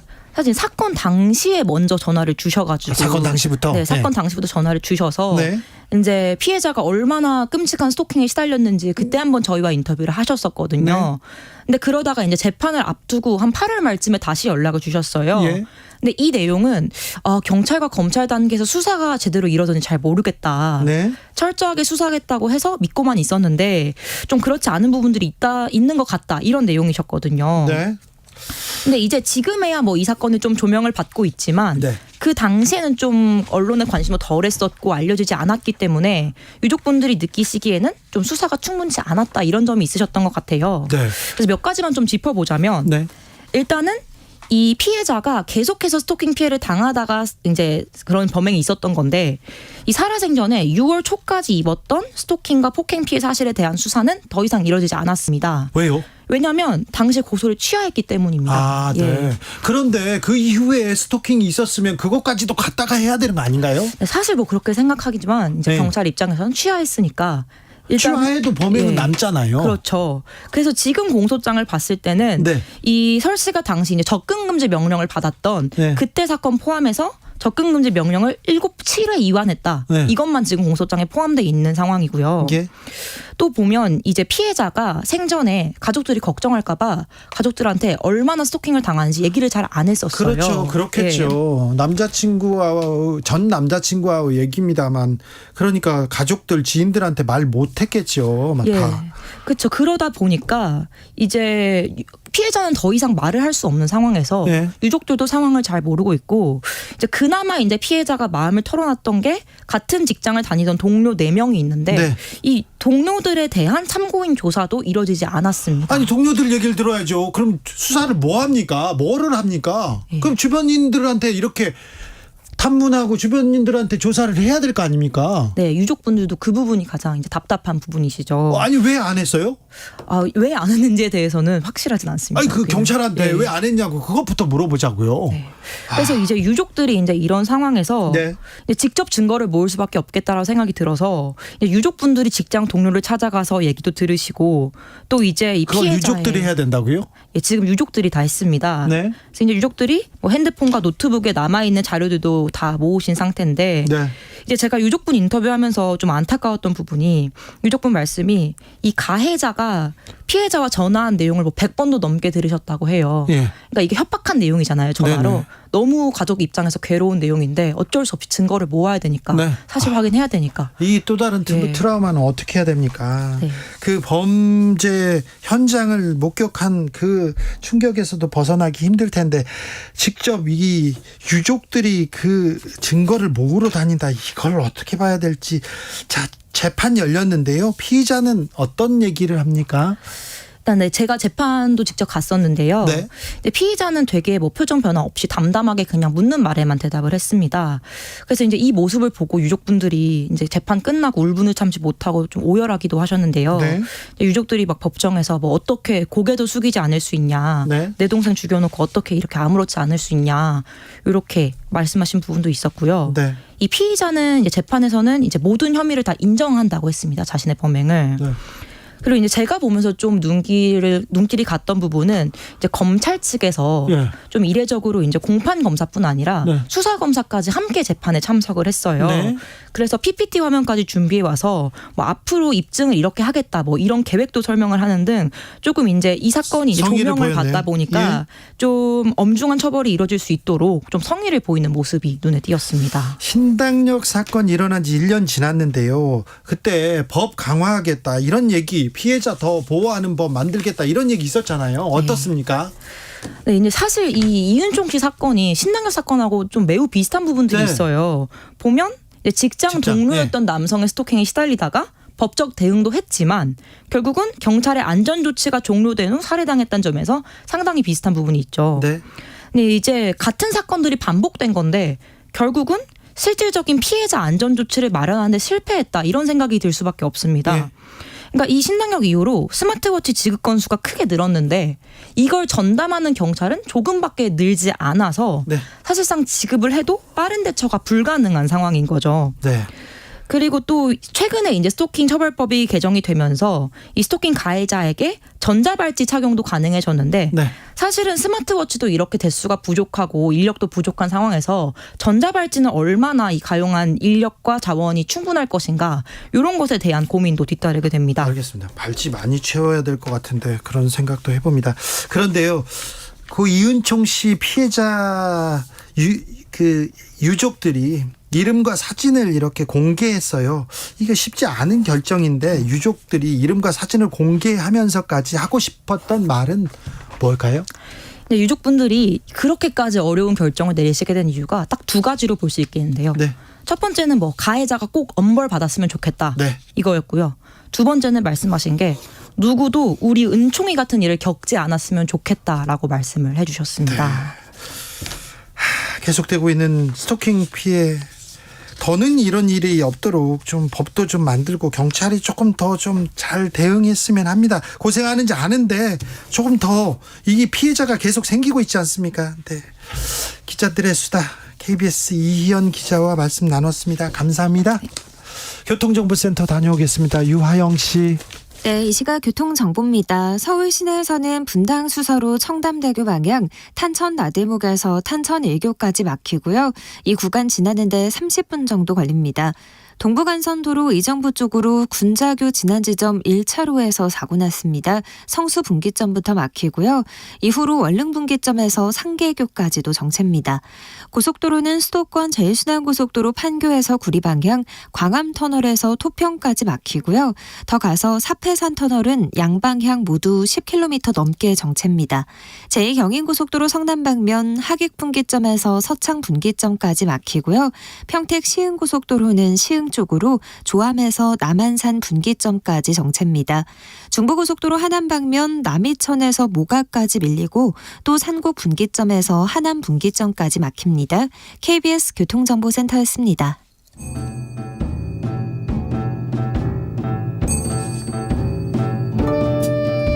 태초에 철학이 있었다. 하늘과 땅 사이 세상의 모든 질문 이제 철학으로 풀어보겠습니다. 철학 어렵다고요? 일단 맛이라도 봅시다. 철학의 맛. 정치 철학자 김만건 박사 오셨습니다. 네, 안녕하십니까.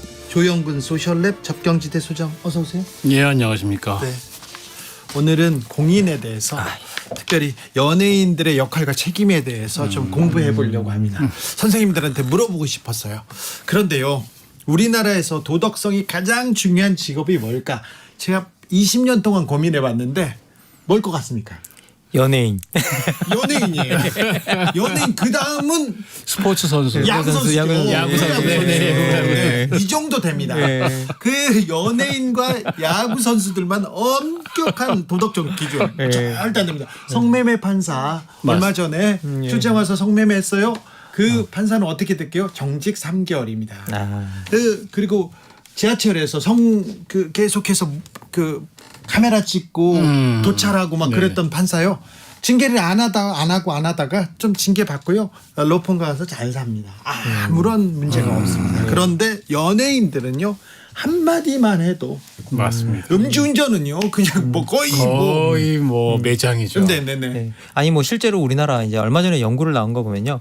논란이 붙은 기사를 보면 연예인이 압도적으로 많다. 그러면 사실은 어떤 공적 기사가 나왔을 때 논란이라고 붙이려고 한다면 그것이 공적 사안에 대한 것들이라든지 이런 것들 정책에 대한 것들이라든지 이런 것들이 해야 되는데 우리는 논란을 연예인한테 붙여놓으면 클릭수가 많은 거죠. 네. 연예인 논란. 아니 연예인은 연애하면서 사는 사람이 연예인인가요? 저는 그렇게 생각을 했었는데 왜 연예인한테는 왜 이렇게 사람들이 이렇게 색안경을 끼고 보는지 한번 철학적으로 고민해 보겠습니다.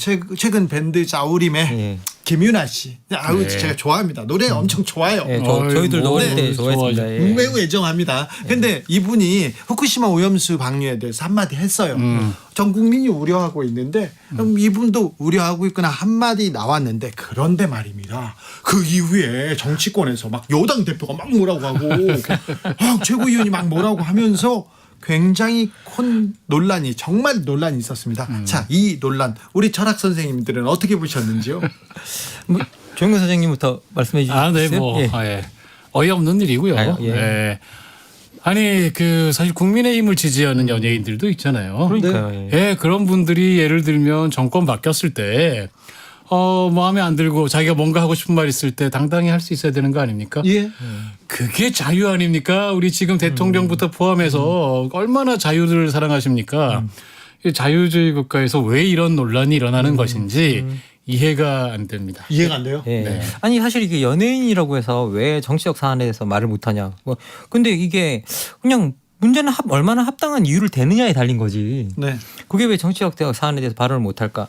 왜냐하면 기본적으로 저희들은 모든 사람들은 다층적인 정체성을 가지고 살아갑니다. 네. 그러면 대한민국에 사는 사람이라면 우리가 공동으로 가지는 정체성이 뭐냐? 시민의 정체성, 국민의 정체성이죠. 그러면 시민의 정체성을 가지고 있는 사람들이 어떤 공공사를 바라보게 되고 그걸 연예인이라고 할지라도 그게 자기는 또 이렇게 시민의 정체성을 가지고 있기 때문에 내가 봤을 때 오염수 방류가 잘못된 것 같다. 라고 하면 거기에 대해서 의견을 표명할 수 있는 거죠. 해야죠. 할 수 있죠. 당연히 할 수 있는 거죠. 그리고 무엇보다 연예인은 제도적 권력에 힘이 없습니다. 네. 그런데 이게 갑자기 그런 발언에 대해서 여당 대표가 나서가지고 그건 제도적 권력을 가진 사람이잖아요. 그런 사람이 시민의 정체성으로 공공사에 대한 발언을 제한하려고 든 게 이게 더 논란이 되고 이게 더 문제가 돼야 될 사안인 거고 그렇죠. 앞에 거는 논란으로 볼 여지조차도 저는 별로 없다고 생각합니다. 예. 그런데요. 여당에서 국민의힘 김기현 대표와 장해찬 최고위원이 이 가수를 계속 공격하자 또 국민의힘에서 연예인은 공인이 아닙니다. 대중 연예인에게 공인의 잣대를 대는 건 부적절합니다. 이런 입장을 김웅 의원은 또 이렇게 냈어요. 그런데 공인, 이거 유명인, 연예인 이거 좀 약간 좀 다른 의미인데 막 같이 써서 그런데. 그러게요. 예. 또 그 공인의 기준은 뭘까요? 그게 이제 뭐 그것도 아마 깊게 따지고 들어가면은 정말 어려울 수도 있을 텐데 너무 쉽게 생각해 보면 공적 업무를 담당하는 사람이죠. 그렇죠. 우리가 이렇게 정치 공동체, 우리 시민 공동체에서 어떤 공직을 맡아서 우리 대중의 삶에 권력작용으로 영향을 미치는 사람들입니다. 아, 그렇군요. 예, 그렇기 때문에 이 사람들에게는 윤리가 어떤 요구되는 게 있죠. 그런 권력을 이용해 가지고 뭔가 자기 이해를 추구한다든지 이러면 안 될 거 아닙니까? 그렇죠. 그러니까 좀 더 엄격한 윤리도 필요하고 감시도 필요하고 그래서 우리가 재산 공개도 하고 청문회도 하고 뭐 각종 재척 규정이나 품위유지 뭐 이런 것도 두는 거잖아요. 고위 공직자들 재산 공개하는 사람들 청문회하는 사람들 그 사람들을 공인이라고 볼 수 있나요? 그렇습니다. 그런데 사실 연예인은 그런 의미에서 공개된 삶을 살고 있는 건 맞는데 상당히 그러나 사실은 이분들은 대중에게 쾌락과 오락을 제공하려고 그렇게 직업 활동을 하는 사람들 아닙니까? 완전히 다른 경우죠. 뭐 이렇게 뭐 분명히 말씀해 주셨는데 직업으로서의 어떤 그 영향력이 있고 그리고 그 어떤 권력 작용을 하는 분들을 우리가 공인으로 규정하는 게 좋다라고 말씀하셨고요. 저도 뭐 이 부분에는 명백하게 동의하고 그리고 이분들이 왜 공인으로서의 그 가지고 있는 결정권의 힘들이 우리한테 많은 영향력을 줄 수 있다는 걸 보여주는 대표적인 사례가 뭐냐 이해충돌 방지법 같은 거예요. 그렇죠. 예, 이분들이 결정을 하면 자기 이익으로 몰아갈 수 있는 힘이 있다라는 거죠. 네. 예. 근데 뭐 연예인들이 무슨 결정을 해가지고 뭘 할 수 있는 것들은 아니고요. 그럼에도 불구하고 저는 또 어떻게 말씀드리고 싶냐면 공인의 폭을 그렇게까지도 좁혀놓지는 말자라는 생각이 드는 게 저는 이 땅에 시민권 받고 살아가고 세금 내고 있고 투표하는 사람이면 다 어느 정도 공인의 정체성을 지니고 있다. 네. 그리고 사인과 공인의 정체성을 동시에 소유하고 있다. 근데 문제는 뭐냐? 직업 자체가 공적 영역이 있으면 그 성격이 훨씬 더 강할 수는 있어도 공적 영역이 있어야만 공인이 되는 건 아니다. 근데 저는 제가 이 말씀드리는 게 뭐냐면 이 방송을 듣는 청취자 여러분들도 공적 사안에서 발언을 하시면 공인이라는 거예요. 그게 저는 저는 제가 말씀드리고 싶은 사실은 저는 이제 약간 또 다른 측면에서 공인이라는 걸 너무 좁게 해석하면 안 된다. 왜 그러냐면 저희가 좁은 의미에서 무슨 국가에서 녹을 받아서 공인인 것만이 아니고 사실은 살다 보면은 특정한 직위에 올라가면 비록 공공부문이 아니어도 일정한 권력을 영향력을 행사할 수가 있습니다. 예를 들면 어떤 게 있냐면 사립대 같은 경우에는 공공부문이 아니잖아요. 그런데 예를 들면 입시철에 학교에서 공문 날라와요. 이번에 우리 학교에 지원한 학생들 중에 혹시 당신 자녀나 아니면 친인척이나 있느냐. 그럼 이거 이해방지가 충돌하잖아요. 그래서 재척 사유입니다. 그래서 미리 사전 신고하라고. 사실 우리가 살다 보면 이런 일들은 민간 부문에서도 많이 일어나거든요. 대부분의 이건 직업적인 활동인 거고 그런 부분에서 자기가 가진 영향력을 가지고 뭔가 사적 이해를 도모하려고 할 수 있다면 그 저희가 하면 안 되는 겁니다. 그거는 사인이냐 공인이냐 이전에 사실은 직업윤리죠. 그렇죠. 굉장히 중요한 직업윤리고 그런 점에서는 우리가 따옴표를 쳐서 공적 마인드가 누구에게나 필요하다. 이런 말씀 드릴 수 있죠. 그런데 정치인들 일부 정치인입니다. 아주 극히 일부 정치인들이 연예인들을 공격할 때 저 사람이 큰 영향력을 가지고 있다. 그런데 그 영향력으로 정치적으로 쓰면 안 된다. 이 얘기를 하는 거거든요. 아니 이제 제일 좀 그런 이야기를 들을 때마다 조금 느끼는 좀 애처로움이 있는데요. 이게 이제 영향력이 있으니 네가 공인이다라고 말씀하시는데 그런 말씀을 하시는 분들 중에 영향력이 없는 정치인들도 계세요. 아 그렇군요. 그러면 그분은 공인이 아닌가요? 애처롭네요. 이게 맞아요. 그분들 기준으로. 그럼 이게 그런 게 있고 생각해 보면 그런 것들이 너무 좀 애처로운 느낌이 들어요. 근본적으로는 영향력 자체가 공인의 기준은 아니다라는 것들. 그 사람이 하는 발언이 어떤 거냐, 공공사와 관련된 발언이 아니냐, 뭐 그런 것들을 우리가 따지고 그 공공사에 대한 발언을 할 때 그것들이 우리 국민 전체에 영향을 끼치는 어떤 일에 대해서 발언을 한다고 한다면 그거는 누구라도 공인의 위치에서 발언을 하는 거로 봐야 된다라고 말씀드리고 싶습니다.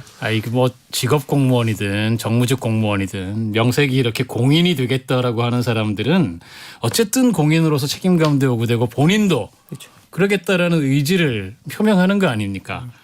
근데 세상 어느 연예인이 연예인 되겠다고 마음 먹었을 때 공인으로서 책임감 뭐 이런 거 실현하고 싶어서 연예인 되겠다는 사람이 어디 있습니까? 옛날에 미스 코리아 당선되면요 세계의 평화와 아름다움을 기원하겠습니다. 이렇게 얘기했어요. 아니 그렇게 이야기가 당선이 되니까 했던 거고요. 아 그래요? 네. 우리만 웃을 것 같아. 그래서 그 젊은 친구들 MZ 세대들은 모를 것 같아요. 저희들은 그걸 직접 봤으니까. 그러니까 옛날에 다 그렇게 얘기했어요. 그런데 자 철학적 측면으로 볼 때요. 공인의 정확한 역할은 뭘까요? 공인들은 어떤 부분을 책임져야 되고 어떤 책임감을 가져야 할까요? 이게 뭐 직업으로서의 정치인이라면 그 직업에 해당하는 윤리들이 이미 정해져 있고 하지 말아야 될 해야 될 일들이 사실은 법규정으로도 거의 다 나와 있고요. 네. 그리고 이제 법규정으로도 다 그걸 제약하지 못하기 때문에 우리들이 어떤 상식적 차원에서 합의되어 온 공인이라면 그런 것들은 하지 말아야 된다라는 것들이 사실은 어느 정도의 규범들이 있죠. 아, 그렇죠. 도덕이라는 게 있어요. 그래서 그런 규범들을 우리가 지켜나가는 부분이 상당히 중요하고 그런 것들이 지켜야 될 책임이고 사실 공인들 중에 제일 잘못하는 말이 뭐냐면 이게 내가 도덕적으로는 잘못된지 모르겠는데 법적으로는 책임이 없다라는 말은 웬만하면 안 하셨으면 좋겠어요. 그게 뭐냐 그 도덕적 책임도 정치인 자기가 공인이면 지켜야 되는 일부 규범이었던 거예요. 네. 그리고 그런 규범이 잘 지켜지는 사회일수록 좋은 사회인 겁니다. 건강한 그렇죠. 사회이고. 그런데 이게 내가 도덕적으로는 잘못했지만 법적으로는 책임 없다라고 하는 말은 이게 뭔가 내가 잘못하지 않았다라는 말, 질 필요가 없다라는 말을 사실은 또 돌려 하는 식의 발언이 되어버리고 그런 식의 발언은 별로 좋은 발언이 아닌 것 같다라는 좀 생각이 들고요. 그리고 정치인이 아니라고 한다면 직업으로서의 어떤 공인이 아니라고 한다면 이 뭐 자기가 뭐 어떤 발언했던 내용에 대한 어떤 주장하는 이유 근거 뭐 그 정도까지가 자기가 감당해야 될 몫이 아닌가라고 생각합니다. 생각해 보면 공인이 맡은 임무 업무라고 하는 게 사실은 우리 해당 정치 공동체에서 정말 많은 그 갈등들, 이해관계들 이런 걸 조정하기도 하고 또 때로는 한쪽 편을 들어주기도 하고 뭐 이런 것들이잖아요. 네. 근데 이제 그런 권력을 가지고 이를테면 자기 이익을 도모한다든지 또 뭐 이제 부당하게 한쪽 편을 들어준다든지 이러면은 사실은 그거는 굉장히 큰 정치 공동체를 와해시키는 일이죠. 그래서 이게 우리가 통상적으로 어느 직업에나 직업 윤리가 필요하지만 공인에게 요구되는 직업 윤리가 훨씬 더 높은 수준일 수밖에 없다라는 것입니다. 맞아요. 그런데 저는 이 점에서는 또 한 걸음 더 나가서 약간 또 우리가 이런 얘기할 때 주의할 필요도 있겠다. 사실 저희가 또 그 공인의 뭐 직업 윤리 더하기 공사 분리라는 말도 있지 않습니까? 사실 공인도 아까 우리 김만건 선생님 말씀하셨지만 동시에 사인이기도 하거든요. 사적 개인이기도 합니다. 사생활이 있는 거예요. 예를 들면 우리가 공인의 사생활에 대해서 도덕적인 요구를 어느 정도까지 우리가 할 수 있는가. 사실 그 부분은 좀 애매합니다. 나라마다 문화마다 좀 차이가 있고 이를테면 어떤 나라들은 보면 뭐 전직 대통령이 뭐 나름대로 뭐 여러 이렇게 화려한 연예 스캔들을 일으켜도 프랑스에서 아무 상관없다. 약간의 공직자, 아주 하급 공직자라도 예를 들면 그런 식의 일탈은 절대 품위 유지상 안 된다. 이런 차이가 있는데 이게 문화적인 차이죠. 이게 어느 쪽이 무조건 옳다 그러다를 떠나서 우리가 좀 전에 지금 얘기하는 방향이 이거다 보니까 마치 공인은 사생활 없이 완벽한 도덕군자가 되기를 우리가 요구하는 거다. 그런 얘기 절대 아니라는 거. 이거 좀 말씀 덧붙이고 싶습니다. 예, 뭐 저도 제가 말씀드린 건 뭐냐면 자신의 직업에 해당하는 어떤 윤리들이 있는 것들이고 그런 것들의 어떤 규범들이 있는 것들이고 그런 것들을 잘 지켜야 한다라는 말이고 그래서 이제 그 조영근 선생님께서 해주신 그 말이 정말 어떤 누구이든 어떤 사인으로서의 자기 생활에 영역이 있다라는 것들을 명확히 해주신 부분은 정말 정확한 말이다. 이건 좀 기억해 주시면 좋겠다. 정치인들이요. 텔레비전에 나온 정치인들은 진정한 의미의 공인이라고 볼 수 있잖아요. 근데 이분들의 그 공인 의식, 책임감, 도덕성은 왜 이렇게 떨어집니까? 갈수록 떨어집니까? 이건 한마디 짚고 넘어가야 되겠어요. 웃을 일이 아니에요. 심각합니다. 아니요. 선생님. 아니 뭐 참 이런 말 하기가 쑥스럽고 어려운 게 뭐 그런 분들에 비교할 거는 못 되지만 또 조그맣게 매체에서 그래도 얘기를 하고 이런 입장에서 사실은 이제 이게 얘기하다 보면 결국 재발등 찍기예요. 맞아요. 한국 사회의 소위 뭐 저희들 뭐 조그맣지만 지식인 또 정치인들 대중의 눈에는 다 똑같아 보인다라는 거죠. 아, 그래요? 예, 그래서 일단은 그런 점에 대해서 함께 같이 책임감, 뭐 책임을 좀 느끼는 것도 필요하다. 비판하는 거 당연히 필요하지만 책임감은 느끼겠습니다. 예, 또 하나는 사실은 우리 연예인들 생각을 해보면 맨 처음부터 연예인 이야기 올라와서 나온 거지만 연예인들이 사실 말이죠. 사실은 굉장히 자유로운 사람들이잖아요. 자유로운 영혼들이고. 근데 그러다 보면 사실은 이제 예를 들어 뭐 음주운전이니 마약이니 뭐 이런 거 무리를 일으키게 되면 사실은 보통 사람보다 훨씬 더 심한 비난을 받습니다. 쉽게 제기하기 힘들어요. 이게 이제 대중의 관심과 인기를 먹고 사는 직업이기 때문에 그런 거 아닙니까? 그래서 사실은 요즘은 보면 연예인들 기획사에서 굉장히 철저히 관리하잖아요. 엄격히. 본인들도 그런 거 많이 의식하고. 저는 우리 정치인들이 연예인 정말 반만 따라갔어도 좀. 아, 연예인 반만. 그렇죠. 연예인들이 얼마나 지금 자기 말을 거르고 막 그럽니까? 근데 지금 현재 우리 공공 영역에서 가장 언어가 거치신 분들이 정치인들이세요. 조롱하고 비난하고 그런 것들이 되게 일상의 언어가 되어 있습니다. 그래서 실제로 이제 우리 공인으로서의 어떤 정치인들, 직업으로서의 정치인들이 자신이 영향력을 우리가 이야기한다고 한다면 솔직히 국가의 리더들이 나와서 아니 말을 저렇게 하고 말을 사람들을 조롱하고 비난한다고 한다면 보는 국민들은 당연히 그걸 뭐 사람들을 비난하고 조롱해도 되겠다라고 생각하는 국민들이 충분히 있을 수 있는 일들입니다. 그래서 근본적으로 어떤 영향력을 이야기하고 뭐 이렇게 이야기한다면 실질적으로는 연예인들보다는 의사결정권들이 있고 권력 작용을 하는 정치인들이 훨씬 더 강력합니다. 그렇죠. 예. 그래서 자신들이 말하는 것들, 자신들이 하는 행위에 대해서 조금 더 책임감을 느껴야 되고요. 사실 이번에 김윤아 씨 사건 같은 경우에는 아니 오염수 방류 문제로 자기들이 비난을 받고 있는 어떤 상황이나 비판을 받고 있는 상황에서 거기에 대해서 좀 비판적인 발언이 하나 더해진 건데요. 그러면 거기에 자기가 받을 비난을 사실 물기를 돌려서 연예인들에게 그냥 전가시켜서 관심을 분산시킨 거예요. 그래서 자기가 져야 될 비용을 괜히 연예인한테 전가시킨 케이스입니다. 그리고 이거는 결코 바람직하지 않다라고 말씀드리고 싶어요. 오늘은 공인 특별히 연예인들의 역할과 책임에 대해서 얘기해봤습니다. 이분들은 책임 다 하고 있는데 역할도 다 하고 있는데 진짜 공인 정치인들이 좀 더 역할을 더 잘해야 되는데 이런 생각도 해봤습니다. 철학의 맛 오늘의 결정적 한마디로 마침표 찍어보겠습니다. 소장님. 예, 연예인의 영향력이 그렇게 부러우시면 연예인을 본받으십시오. 네, 자기 관리 엄청나게 합니다. 열심히 노력합니다. 아우. 제가 하고 싶은 말 먼저 하셔가지고 그러면 제가 좀 바꿔서 이야기하겠습니다. 자, 박사님. 사회적 참사와 위기 이후에 여러분은 책임지셨습니까? 네, 진짜 책임질 사람들이 이 정치인들, 판사님, 검사님, 특별히 높은 사람들인데 이 사람들이 자기의 역할과 책임에 대해서 다 하고 있는지 한번 묻고 싶습니다. 그리고 특별히 거칠어진 말 아이들 앞에서 그러면 안 됩니다. 연예인들 뭐 노출이 심하다 이 얘기를 하지 마시고 그 입에 노출 있지 않습니까? 좀 줄이고 싶어요. 네, 마이크 뺏고 싶었어요. 자, 지금까지 김만권 박사 그리고 조영근 소장과 함께했습니다. 감사합니다. 예, 감사합니다. 저는 아이유의 셀레브리티 들으면서 여기서 물러갑니다. 저는 내일 다시 돌아올게요. 지금까지 주진우였습니다. 세상에 목소리 그 부정하게 커버린 돌직거리 outside